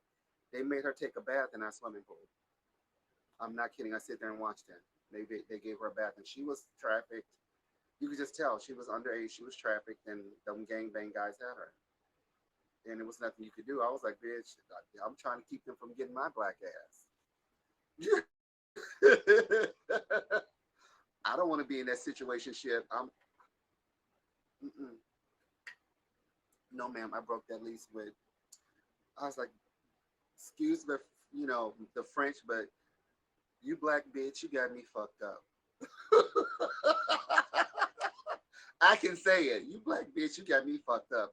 You letting all of these gang bangers and shit in this cute ass community. These people were not here when I moved in, and nor was your dumb ass. But you're letting all of these crackheads and shit up in here. And so I had to once again give all of my IKEA furniture, my wrought iron bed, my day bed, and everything had to go out on the curb. I gave it to a girl that I knew that had a son and everything, a black lady. She's really sweet. I ended up giving it to her and her kid. And she was one of the few black people that I actually met other than that damn hee haw down in the leasing office. And it's like you have to be careful even when you hire people. Know the kind of person that you're hiring into these kind of leasing offices because if you get one of them little slutty girls like that, she gonna let all of the Crips and the Bloods and all of the damn gang bangers and everything up in there, and that's what she did. And that's why it was so off the chain. Like it was like cute. Oh my god, it was so cute over there. Like condominiums and apartments mixed together with the cute little Starbucks inside the Safeway. And it was all within walking distance. And I could walk my dog and it was just cute. It was a nice little gay hotel behind my building. They didn't bother anybody. And they would have parties and stuff with all the flashing lights. And it was just cute. It was very, and that bitch messed everything up. They hired her dumbass and she let the floodgates up and everything from prison gangbangers and everything was moving in. I said, I just got to this damn apartment. It ain't even been a year. I think it was 7 months in and she got hired. And next thing I know, the gangbangers was moving in next door. They start unscrewing all the light bulbs and shit. And I broke that lease too, bitch. And even though that apartment complex was gated and it was cute and that little park was behind there, that was the first place that I moved on there. It was close to the school that I subbed at. But honey, the bullets was hitting my apartment building when we were going up the stairs. And I was like, I'm done, I'm out. And I cussed that lady out too. I was like, how dare you? I said, you should have told me down that street, on that little side street, that it was rough over on that street. I said, and I said, the bullets were hitting the apartment. I said, if me or my dog got shot, I said, I'll kill you. Like, you will be dead, girl. Because, I was with Sammy and Anastasia at that time. And my cat, Anastasia. And so they did not like gunshots. They were looking at me like, Mommy, get us out of here. And I was like, you ain't got to tell me twice. Let me throw all this shit out of here on the curb. And we'll go to the hotel. And, oh, child. And it was so cute. I love that apartment too. But I am not going to normalize gunfire. I am not gun smoke. I'm not the rifleman or woman. So, no, ma'am. Mm-mm. I was just like, I said, Phoenix is off the chain. Like, I was like, you can't look at this place and tell what the poverty is. When Mesa, you can kind of tell because it was very much parts of it was trailer park and people had dogs running around and chickens and goats and shit because there was a lot of immigrants and stuff. Let's leave it at that. I ain't really trying to go there, but you know what I mean. You know how parts of Mesa is really kind of still rural and backwoods, like people are just poor and they're living off the land basically. And I saw that. But where I was in avenues, you can tell. Like you can't tell where your life was going to be in danger. You didn't know if you come at your apartment. It's so cute and lush, and you have mountains and shit in the background. It's picturesque, And so I was obsessed. I was like, oh, I love it here.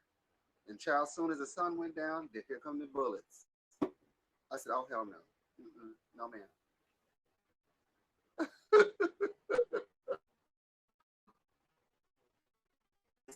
We used to go to Carlos O'Brien's in Scottsdale for late night happy hour margaritas and chimichangas with cream cheese. Yes, I do. Oh my God. Like I haven't thought about it, but yeah, I do remember that. man.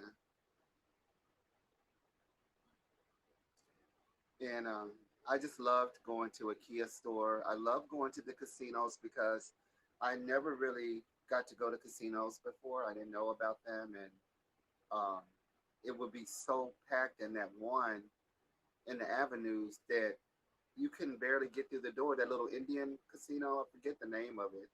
I don't know if it was Choctaw or I can't remember the name of it. And then we would go to the one like going towards Sakia, the one that was further out, that big one, and that one was really nice. And so I liked that one. And then the one in Scottsdale, that one that got the tent and all of that, I think we went there like one time, and I didn't really care for that because it was strange to me. I was getting all kind of vibes in that place. So I don't know if somebody got killed there, or you might want to go take your EVP over there to the Camelback Mountains over there where that circus tent casino is because it creeped me out. I'm sorry.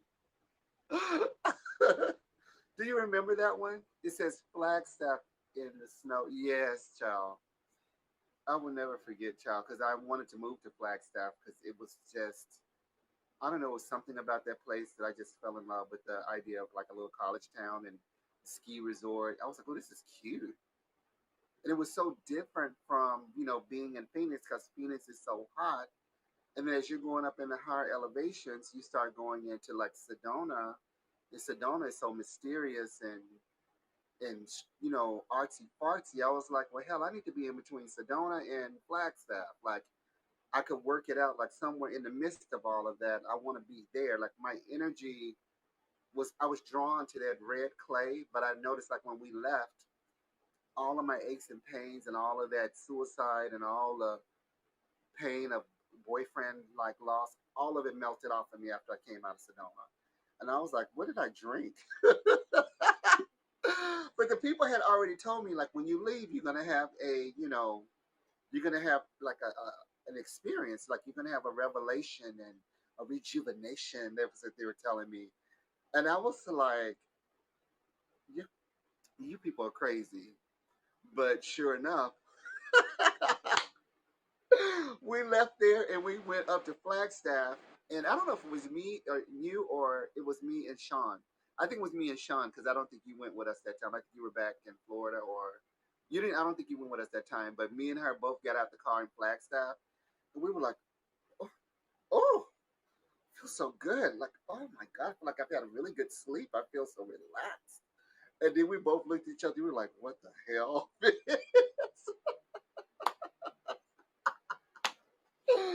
We were like, okay, we're gonna need your paranormal experience over there in Sedona and find out what the hell is up with that red clay.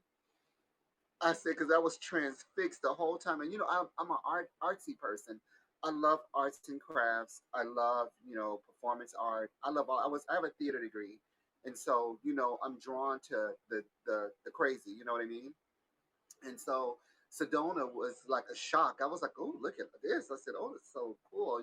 Like all the performing performers on the street. We saw all the crafts and all the stores with all the, earthly metals and rocks and shit. I was just like taken away by it all. And when we left out of there, we went up to Flagstaff. We definitely, when we got out the car, I was like, I didn't have any aches and pains or nothing. I was just like, wow, that is amazing. And so I don't know. I love it when you guys come on because, like I said, it was 4 years for me, like 2 years, and I think I did back and forth. But I think total of 4 years, and then I moved to Nevada. But trying to, get a better paying job that didn't work out. And so I'm glad that you guys are traveling around Tombstone and all these different parts because I also wanted to explore Tucson, but I didn't know enough about it. I felt afraid. Like when you're traveling as a girl by yourself, a lot of times you have to be careful, And so I wanted to go to Tucson because I knew it was a college there, and y'all had the Whataburger. I had never seen a Whataburger before, so I was like, "What the fuck is a Whataburger?" Like, I was like trying to figure it out. And so I stopped and I got a Whataburger there, and it was like this big, gigantic hamburger. And it was really good. Like I liked it. And then when I got to Phoenix, um, y'all had this other burger. What's that other burger place we used to go to that was real popular? It was like a chain, and I can't think of the name of it. But those burgers were tiny, but they taste even better than Whataburger. So I was kind of like torn between the two at the time. But Jeff took me to some burger joint in Phoenix that uh, the burgers were really good, and he took me to Hamburger Mary's, and so we got to do that as well. It wasn't Jack in the Box. It was like French fries and these little burgers, very expensive, and I can't think of the name of the place, but it's a chain. But it was like really more popular than Whataburger, and so but no, child, it wasn't no Sonics. It was I can't. It was like it's the Sonics are down here. This restaurant that I'm talking about is only in the Midwest, but it's a popular one. Yeah, the one from California, but I can't think of the name of it. But I'm trying to remember the name of that burger place. In and Out, child, and I had that In and Out burger. Oh my god, I was like, what a what? Who?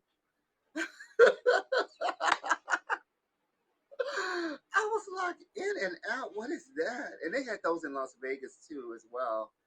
And it was pricey, but I loved them little tiny burgers. They were so tasty, and the fries were just endless. And so we went eating into quite a few places. Yeah, they don't have that here. Like you won't find a Whataburger. I don't think there's a Whataburger here in Arkansas. You won't find In and Out or anything. Like the chains don't come this far down. But we have like Kroger's. We used to have a Safeway. I want to say at one point. Um,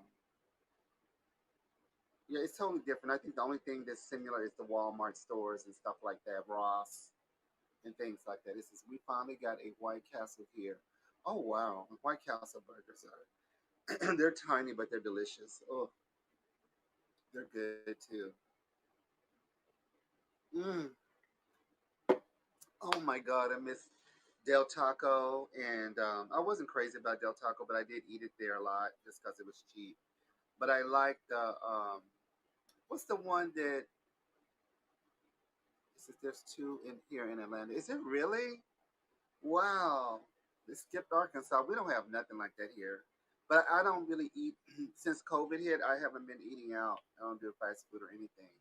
I just cook at home because I don't want to gross you guys out. Just cover your eyes. But I'll just tell you really quickly. I was on TikTok one day, like scrolling through, doing what I normally do, and a girl in a McDonald's that looked like it was local, like one of the McDonald's here, rubbed her little punana down into her pants and rubbed it all over the French fries and like handed it to the customer, and it was clear as a bell. Like I mean, like how you're looking at me, it was that clear, and it totally like it fucked me up. I ain't gonna lie to you, I was so grossed out. And she was like a big old Hispanic looking girl, and she just like it wasn't nothing, like handed them that food. And I'm like, well, if I want pubic hair and punana in my food, I like at least it should be an option. That shouldn't be like a hidden thing. You know what I mean? Like that is so nasty and so gross. Like she needs to be under the damn jail cell. She don't need to be in the jail cell. She need to be under that motherfucker. Because I was like, oh hell no. And I seen a couple of videos like that, and I had experience at here in Arkansas because there's some asshole people here that are racist and everything and rich. That a girl spit in my Starbucks coffee, and I had like by the time I got to my work location, I had her saliva in my mouth, and it took everything in me not to go there and tear that damn. They had just built that location in Sherwood. It took everything in me not to go in there and tear that damn place down. I said, I will, child, I will. And I stopped frequenting. Like I complained. They did nothing about it. I went to the corporate. They didn't give me my money back or nothing. And so I just stopped buying Starbucks products. Like I totally like was a Starbucks addict, and I kicked the habit that day when she spit in my. And while she was having a bad day or whatever, I didn't say anything to the girl. She was just having a bad day, but she's also like a one of them racist types because they're here. And she was young, a young girl, and she spit in my coffee like there was saliva in my mouth. And so um, I just stopped. Once you do me dirty, I'm done. Like I'm done with Starbucks. And I miss Starbucks coffee. Like I could probably brew it at home or whatever, but I don't even bother doing that because I'm like, if you don't care enough about your customers to fire that bitch and handle your shit, because I could have easily went there and tore the damn store up and beat her ass and everybody else in there, then I don't need to frequent your establishment anymore. Like I'm not gonna support your company if that's the way you behave. And if other people want spit and saliva in their shit, go on right over there. You can spit in your shit. You just want some nasty saliva in your mouth, go right ahead. Hopefully she ain't got HIV, AIDS, or COVID. Who knows? Mm-mm. No, ma'am, not me. And so I quit eating out just because, it's a lot of stuff going on. Like everybody has a cell phone now, and these young kids are out here, they don't care. Like they just videotape any damn thing. And it's like you're incriminating yourself, like doing that. Like if that gets and they find out what location you're in, you can go to jail. You can be criminally charged for, indecent exposure and, tampering with food. Like what the hell are you doing, girl? And so I just don't eat out. Like I miss it, but I don't trust people right now. Like I gotta get over my phobias and stuff, and with COVID on top of it, and I just got over the shit. Like no, I'm not, I'm good. Y'all go right ahead, enjoy y'all Whataburgers. Y'all go in and out. Go to Del Taco and y'all enjoy. But this girl's gonna be cooking at home, or I just starve. I'm not gonna eat. Because I was traumatized after, I experienced that, and then this was years later.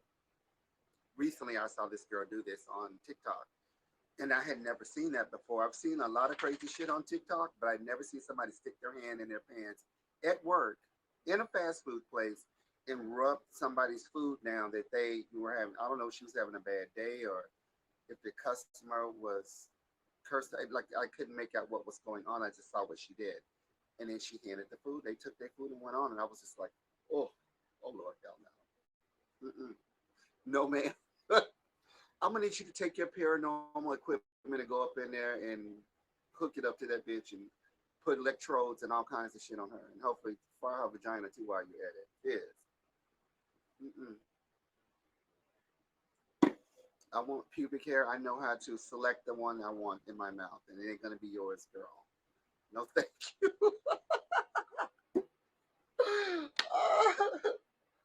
I'm sorry if I grossed you out. I just had to tell you that, and yeah, we're just going all over the board with the conversation. But thank you guys so much for coming in and chatting with us tonight. We didn't do a whole lot of singing or anything tonight because I just don't feel good, but the conversation is really interesting. Come on, you ready to go to bed now? Huh? Come on. Come on, you want to go to bed? Come on. Come on, go lay down. Excuse me, let me put her to bed.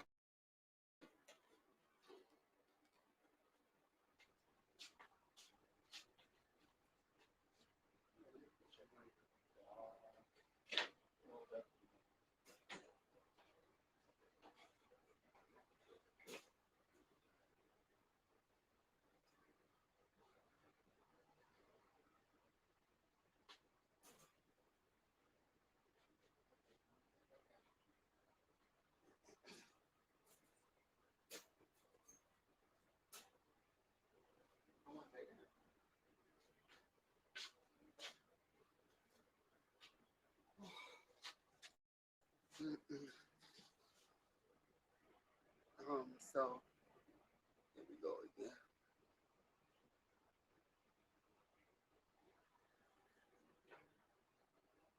So it's 1:38. We have about 16 people, 16 eyeballs in here. And thank you guys so much for coming in. We are live on Haps in a live chat. And we're just talking like random talk. We're talking about Phoenix because the East Paranormal people are here. Please like, share, and subscribe with them. They are absolutely wonderful at what they do. They're very friendly and so sweet to come in and visit with us. And if you get a chance, go and check out their channel, subscribe, and share with your friends and help them grow their platform as well. And like I said, thank you guys so much for hanging out and coming in and say hello. I really appreciate it.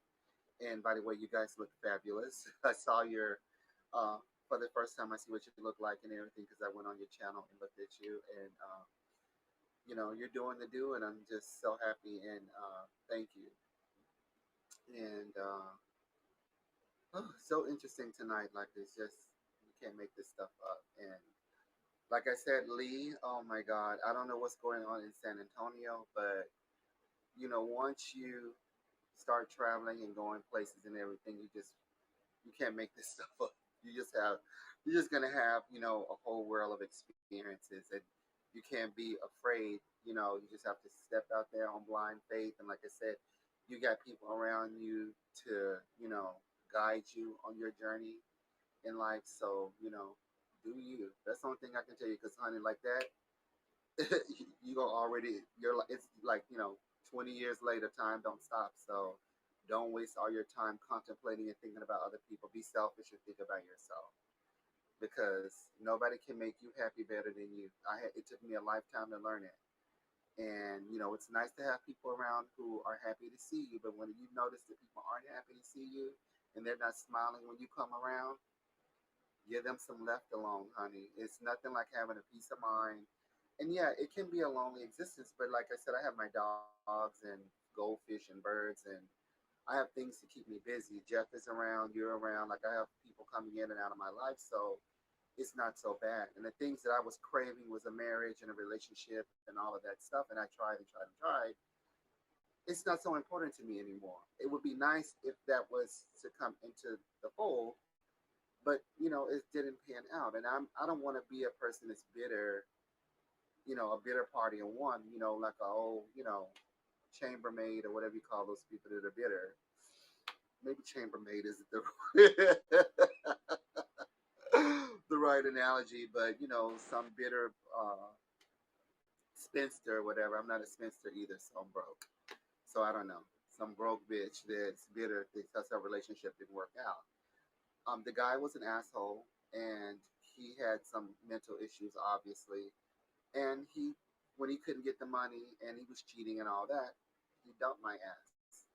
And told me what he really thought about me, and I listened. That was the end of it. And so I went in another direction. I tore my life off and rebuilt my life. It was very hard to start all over again, and it was a little strange for a while because I had to undo 3 years of his family not, like wondering if they knew about that girl and if they was just hiding it for him. But then the mom and dad divorced, so I was like, well, the father was cheating the whole time, so I guess father like son. I mean, I didn't know what else how else to put it. I didn't think I would have been next in the line of divorce ship, but it happened.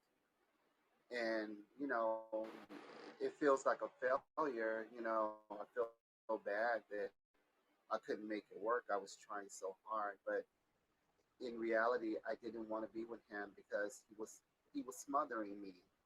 I wouldn't be able to talk to you guys on here. He would never allow it. And then he would have me covered up in a hijab and have me, sit there and watch whatever he wanted to watch on TV. Like I was like not able to have a creative space, and I kept begging him and let's write a book together. You can do it in Arabic. I'll do it in English. Let's do some children books. Try to put them out there, self-published. Like I had all these ideas, and he was just shooting them down left and right. Like everything I tried to do. Yes, child. Yes, the Egypt boy. And so I realized that we're not a fit. Like this relationship is toxic. And thank God we're not in the Philippines or some of them places where you marry somebody and you stuck for life. Like there's no divorce in some places around the world. Remember that. You know, yeah, legalized same-sex marriage here, but bitch, see if they compound some bullshit on top of it and say you can't get a divorce, and see how quickly you stuck with somebody you hate. I didn't want to have a miserable life like that. And so, people get divorced here every day like it ain't nothing. I think Elizabeth Taylor, bitch. That bitch remarried so many damn times. I was just looking at her sideways like, God damn, wow. How do you do it?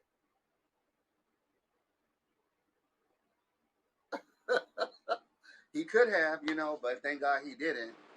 He could have, but thank God he didn't. I mean, he was a piece of shit. So, um, I love the guy, but you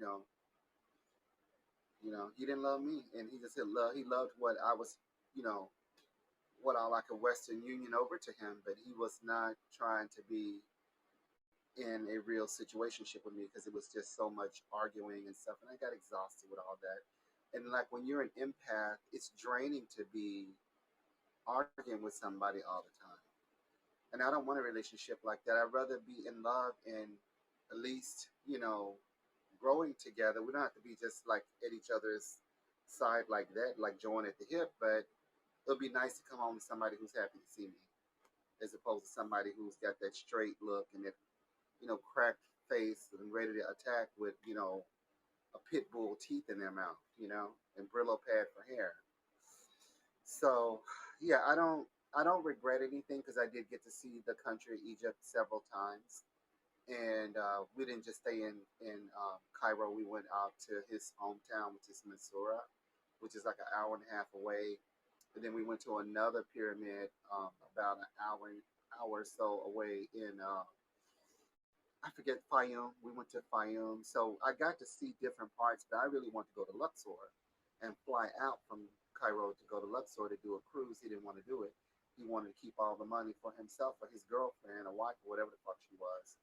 And so we never got to go. And so I always thought I would go back and go to Luxor and take the cruise up to Aswan on the Nile and go back, just so I can see all of the touristy things over in that direction. And Egypt is just one big tourist trap from one side to the other. There's so much to do and eat and food, and it's another big city. It's like probably 10 phoenixes crammed into one. Like it's just overwhelming. So many people. The cars are always 24 hours, bumper to bumper, honking and blowing. You got cars and bicycles and shit, and donkeys and horses and camels and shit all in the traffic going. I mean, it's just totally different. But I acclimated to it in short amount of time. Like I got used to it because I don't know, just like another place. I didn't get all into the details of being a foreigner and being in danger or anything. I don't think people really cared, but they were very nice. He was an asshole, but everybody else was nice. So I would recommend anybody to go. I've seen so many white girls over there, little rich white girls in the museums, drawing, getting lost, about to get raped and everything. I was just like, little girl, you go, where your mama at? She just dump your ass off over here. So I seen lots of. You can't make this stuff up. I seen it. A little girl got lost, and them little, so it's young people. It's mostly people under, I would say under 25 and under. It's the majority over there, and so it's sketchy. It's different because girls are all, for the most part, unless you're a tourist, and you just acclimate. I acclimated to hijab fashions. I would go and look at all the fashions and stuff. I didn't tell her shit. She rich. Hell, what you take your little ass over here for? You ain't got no business over here. And why the hell you veering all off the pyramids and shit? You off here in this neighborhood. All these men are around here. And she was like a little rich kid. Like you could just tell. So what the hell I'm gonna tell her? Give me some money, bitch. Then I'll help you. Like they were helping her, but she about to get raped. Shit. And I wasn't gonna get snagged in the mix because it's overwhelming. It's too many people and it's too many boys, and it's just too much. And you know how puberty is. Shit, they see a little white girl, they want a piece of that. They saw my big ass, and I had gained a lot of weight. I was heavier than this because he stressed me the fuck out. I went from a dancer to a damn ocean whale. Like I was looking like Shamu over there, and they didn't give a shit. They was like wanting to hop on my ass when he wasn't around, and so I was like, dude, don't be going off leaving me by myself because dudes is coming over here up on me and they cuter than you. And bitch, I know my whorish ways. I will cheat on your ass. Cause he was like doing dumb shit, leaving me by myself. He knew I didn't know the language, so he wouldn't teach me. He wouldn't help me. Like how most people like in your relationship, and if it's a dual language, they speak to you in their language so they can help you acclimate. He wasn't doing that dumb shit. He was an asshole. No, not over there, bitch. They want anything but half a torso. It don't matter. You can have no teeth in your mouth. You can be bald headed with one little patch sticking out, and all the scars on my body, these things here, they think that's beautiful. I was like, damn, I know I'm not in America. I'm not in America anymore, bitch. They were looking at them with those, oh, those are beauty marks. You look so beautiful. I'm like, damn. And when me and him split the first time, I went off with another guy to Hurghada on the beach. Fuck him. Because I knew his ass was cheating. I just couldn't prove it until he had snatched all the money. Because we got back together after I went with the Nubian guy. And we really weren't together on my vacation because he had a family emergency that he had set it all up prior to me going there. So as we would video chat every day, he would say my grandmother's sick, and we would live cam, and I would see his mom and say hi to her, acclimating me. He was grooming me, like grooming me. So when I did get there, when the emergency would happen, he would steal everything out of the apartment and take off, and then he didn't come back until it was like the day before I was supposed to get on the plane and go back. And so he took me back to the airport, and I was, devastated, but I was like, okay, you played me for a fool, but I'm fixing to get you. And then I went right on YouTube, and I had all his videos of him and his family and pictures of me and all the locations that I had, what the streets look like, honey. And I made a video said, bitch, when you travel over here to Hurghada, watch out for this dude. This is what the places where he brings the girls to. This is the name of this street. This is what the building looks like. And this is what he does. Honey, in full detail. His whole fucking family was on display. Oh, don't play with me. I'm not. Don't fuck with a black girl. Even the fake ones, don't do it.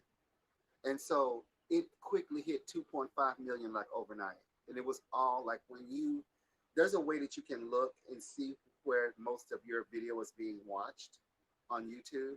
And it was all right where he lived in Egypt, honey. And I'm sure they tore his ass up. And it took him about a month, and he called me. He said, I know that you put a video out on me. He said, but guess what? I'm not going to stop. I said, that's okay. I said, when the Hurghada police catch up with your ass, they're just going to throw your retarded ass under the jail. I said, but don't think you ever got away with what you did to me, bitch. I said, because now you're fucked.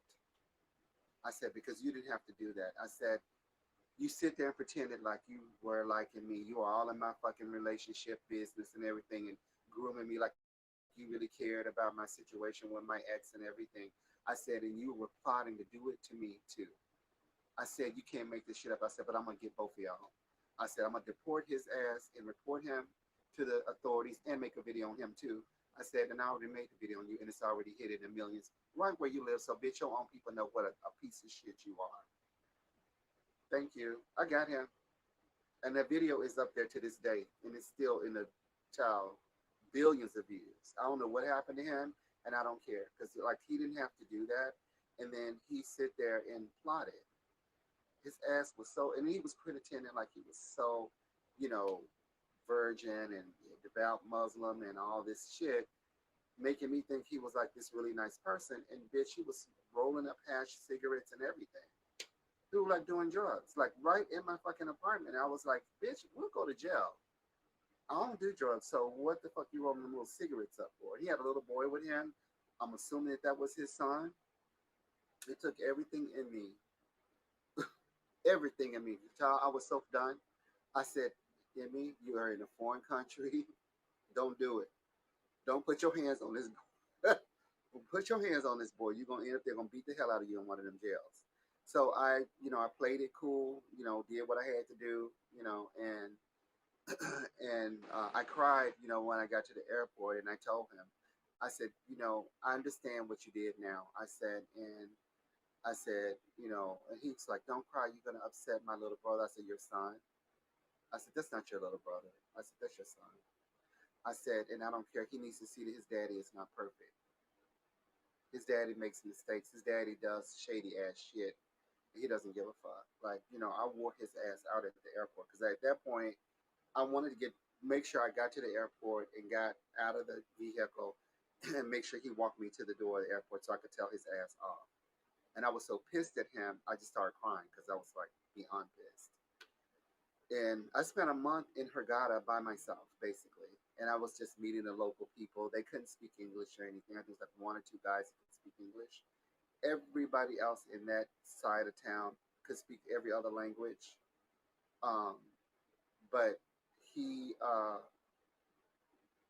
he could speak English, but I think he lived around there somewhere, but I don't know what he was doing because it was like a kind of like a very old, picturesque kind of place, like a postcard, it was really gorgeous, and it was very old, but it was a lot of men, and but they were all Christian over there, so it wasn't more as Muslim as it was like in Cairo, so it was more like Christian people over there, but you still couldn't tell like this was the same shit where the women be in at night and men like young guys be out all night long. And so I would get escorted by the people in the building. The guys would take me to the grocery store, which like a block or two away. And then in the daytime, I would walk to the kind of like a really high end, um, like boating dock. And then there was like shops and things that you could do. It was very nice and very really nice. One of the guys on the boat was trying to get me on the boat with him. I was like, I'm not going on nobody's boat. I like your boat and everything, but no, I'm not fixing to go out there in the water. I don't know if your ass gonna throw me out there and let orca eat me. Like, no, thank you. But yeah, it was interesting. Like I did, like people were very nice. No matter where you go, they know that you're American and you're a tourist. They love Americans, and so you're not gonna be left, like not having a good time because people try to, you tell them, like I told them what he did, and they were like, so remorseful and trying to cheer me up. They would give me that red tea. That red tea was like making those tears stop because I was crying like every day. I was so pissed. And because I knew what he had done. And so I would drink that red tea in them shops with those guys. And hell, that red tea had me right. I think it was hibiscus tea that they were drinking. Now that I think about it, because hibiscus tea comes out like a red color, and so and not in Cairo, but in Hurghada, and I would go to all the different shops and meet these guys and stuff and talk to them and everything and ask them if they knew him or whatever. But I was trying to track his ass down, and they didn't know who he was. They would give me tea and stuff, like they did a lot of tea drinking, hot teas, and it was summertime, so I was like, "Y'all drink tea in the summer?" And they're like, "Yeah." And I was like, "Oh, pour me a cup. Hell, I ain't got nothing else to do." I sipped that tea, and that hibiscus tea would make me stop crying. Like you would forget about like what the hell you were upset about. I'm like, "Ooh, fizz. I don't know what this is. Shit is crack, but it works. Give me some more." But you said what? Hold on. So when you are mad, you cry. Yeah, when I'm really fuming, like when I want to, destroy some shit and I can't because I'm in somebody else's country. Yeah, I just go on, like the tears will come out. Like impact people cry a lot. Like you can just cry. Like that's like I'm gonna have to be really careful about like what I watch on TV because even though I have it's fake and it's not real, it can mentally mess my head up and I will be in a state where I have to lay down and be in the bed. So I can't watch a whole lot of murders and really extremely sad, tragical stuff.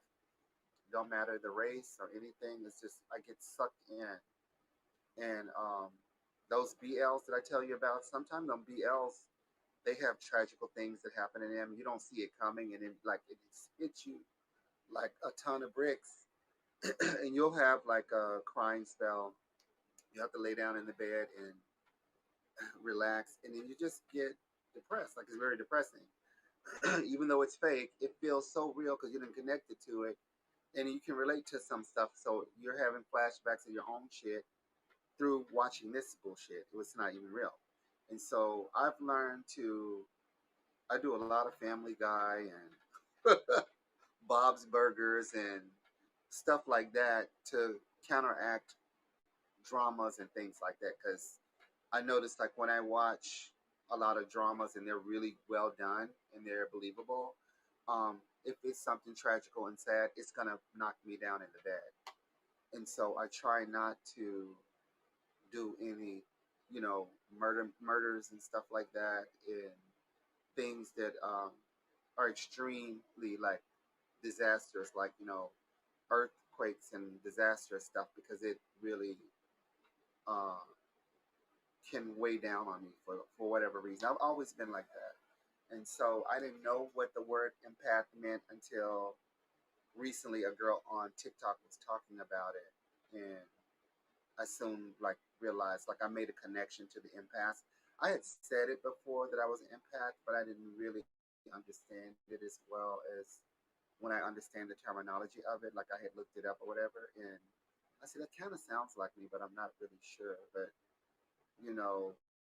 empathic people they say are almost like uh, psychic, in some ways. But I think it's because we have like a sixth sense of protecting ourselves from traumas in our lives. Anybody who's been through traumas, real hardcore traumas from like a young age, they're most likely going to be empaths because if they didn't get help for the tragedies, they're carrying a lot of shit around, and their psyche, their brain begins to trigger sensory. So you can sense when danger is coming from far away. You can choose to ignore your sensory, like when you're having those feelings, that strange gut feeling that, oh, that guy is strange, let me go in the other direction. But if you ignore it and you keep walking towards him and then he knock your ass in the head, but you ignored your sensory, then that's your fault. Like, you know what I mean? Like, you should have listened to your internal clock telling you, hey, you're in danger, girl. Molly, girl, you're in danger. Like at the that Ghost movie with Patrick Swayze. Molly, you're in danger, girl. But I had to learn how to do it at a very young age because I was getting verbally abused on a daily basis.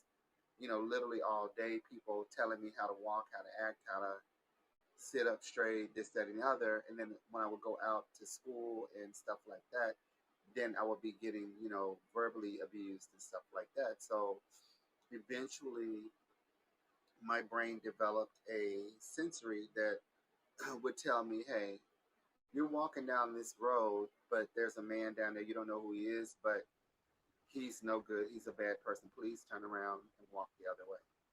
And I would do it because I knew if I walked over there, I was going to get verbally abused or attacked.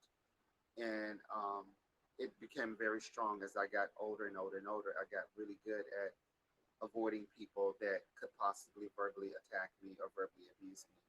But I didn't realize, that it was, a gift or whatever, like, from all the trauma of, being verbally abused and stuff like that. But as I, grow old on the internet, it's a thing. Like, I didn't know that this was a thing, but it really is interesting and it's true. Like, you can't make this stuff up. And so, yeah, like I do cry. I don't cry as much as I used to because COVID has hit and that's just kind of pushed me over into a whole nother thing. Um, but like if I watch certain BL series or if I see something in the news that's just traumatic, like it will definitely push me down in the bed, and I have a hard time like dealing with that kind of um, grief. It's like a very sad, hardcore, sad feeling that comes over that makes you lay down. And yeah, you cry a lot. I sometimes I'd be crying, and I would be crying in the car, having remembrance of things. So I remember one day when my mom first died, and I went to a gas station this near to my house, like about 5-10 minutes away, and there was a road rage fight like right in front of me. Like I literally got out the car and a car flew off the highway in front of me, and like as I was like I barely got hit by that car. As I walked behind that car, another car come flying, and they stopped and they were cursing each other out, and then the other one jumped back on the freeway and ran. So I got the gas and I said, "Oh, let me call my mom and tell her like what happened." So I'm dialing her old phone number. Now she's already been dead about probably a couple of months, and I had forgotten. Like that day, I just was not thinking she was dead. I said, "Oh, let me call mom," and I caught myself, and I was driving, and I had a complete meltdown. Like it was like I'm surprised I didn't crash the car, because she's dead. Like what the hell am I calling her for? But we had that kind of relationship that if I was sad or something happened, I could always call her and she would always pick up the phone. She's gone.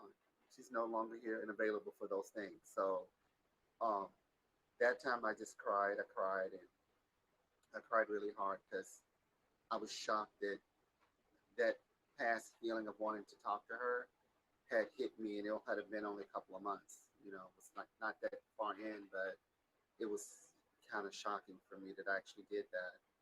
Um, and so, I mean, that kind of stuff is what I'm talking about. Like as far as empathic, you have past memories, and you see things in TV that might trigger past traumas and stuff that are kind of relatable, rapes and sexual assault and verbal abuse. I have to be very careful about what I'm watching on YouTube and the TV and stuff and not get sucked into it because it'll open up that guilt and all of the emotions come flooding out.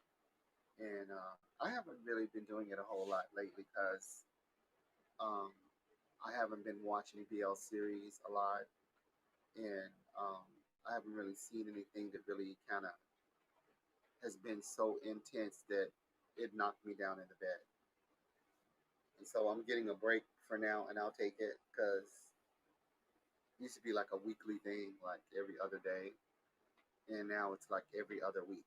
So I'm glad I'm not crying as much as I used to, and I've done enough crying. I think if my tears from a young age, as much as I cried growing up about any and everything, because my ass was on my shoulders all the time, and exhausted from all that crazy.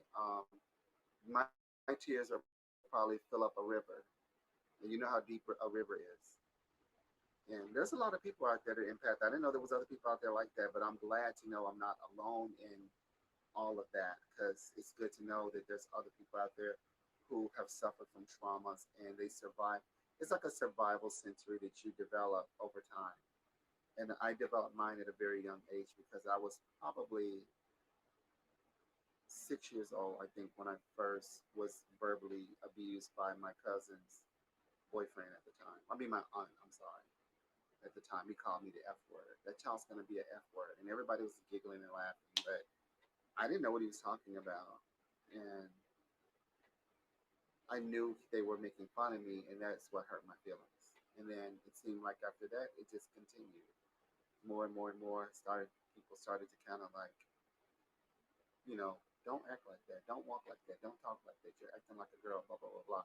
Not registering anything. I just felt awkward. And then eventually, like when puberty hit, that's when I was like, okay, I don't want this on my body. Not understanding, like it's just you can't make this stuff up. And so I hope I hope that eventually the more my stuff is filtering through YouTube, it'll reach those who need it and they can identify themselves and identify little things that trigger them because you're getting triggered by your life experiences and not understanding. And so, in hopes that they don't have to go through 30 years of confusion, they can kind of figure out what's going on and see where they fall along the scale of, a dysphoria. Because dysphoria is fierce, and it ain't gonna ever go away. I don't care if they beat your ass, stab you with a knife 1,000 times, shoot you 50 times, you're still gonna wake up with that same brain. And that's what I've been saying my whole entire, life is that dysphorias just you don't shut it on and shut it off. They don't work like that, bitch. When you wake up, boom, I'm a girl. I want to do girl things. I want to walk the way I want to walk. This is how my body works naturally. I don't want to think about it. I should not have to think about how I present in the world as a kid, as a child. Who the fuck does that? You know what I mean? And so people who are extremely um, black in those religious communities, that's just the way it is, and they will ostracize your ass, and they don't care. They don't give a fuck. And so I personally just don't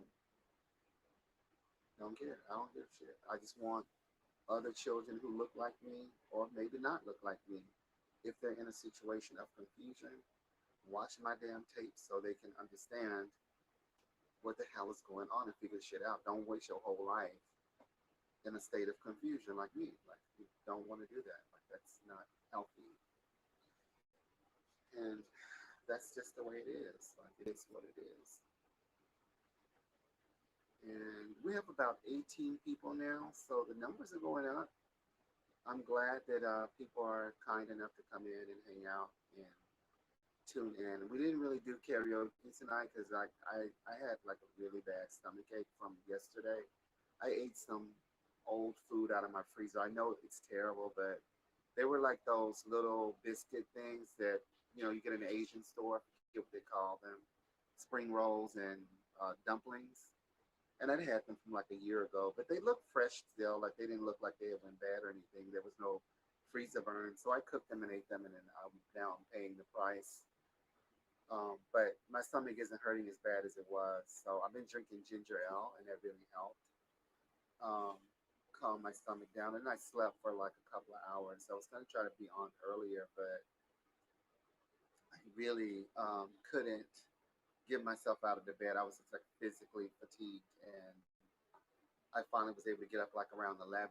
So we're doing like a late night combo. So it's 2 in the morning, 2:10. So I'm gonna call it a night and shut it down because I need to get to bed. I've got job hunting to do tomorrow. So thank you guys so much for coming on and hanging out and listening in. And like I said, once we get the internet going, we can open it up and you can live cam and live chat, live sing, karaoke, whatever the hell you want to do. So please, tune in tomorrow night, the next night, if we come on every night, usually between 9 and 10, depending on if my ass is fatigued or not because of the after COVID bullshit. But we try to be on, every night, and we do music, songs, and karaoke, and life chit chats and shit like that. So I've said a lot tonight, nothing new. Go to my YouTube channel. It is Princess Ariel M. Like, share, and subscribe. Please go to the Facebook. It's Ariel Emmy and subscribe over there. If you're here in Haps and you want to type and come live onto the platform eventually, is what we're trying to build this up to. Just do Princess Ariel M with the number one. And stop in and say hi. I want to thank our friend. Let's see here. I don't want to say your name wrong. Let me go back. I'm almost there. Oh, we're really typing a lot. Hold on, I'll get it. Let's see. Oh, I don't even see it anymore. But it was a friend from Japan. Thank you guys for coming in all the way in Japan to say hello. And I want to thank the East Paranormal people for stopping in. If you guys get a chance, look into the comment section. Look up the uh, um, the names in here. It is East Valley Paranormal (EVP), and subscribe on Haps to them. They do the ghost hunting and they travel around, and really excellent quality group of ladies who have made a business out of ghost hunts and stuff like that, which is really cool. And learn more about what they do and everything, and follow them, please. And thank you again, Jeff and Lee, for coming in tonight and hanging out. It was so nice to chit chat and everything. Like I said, hopefully eventually we'll all be able to come on live together and you know do live chats. That's my goal anyway. So good night, everybody, and I'll see you tomorrow.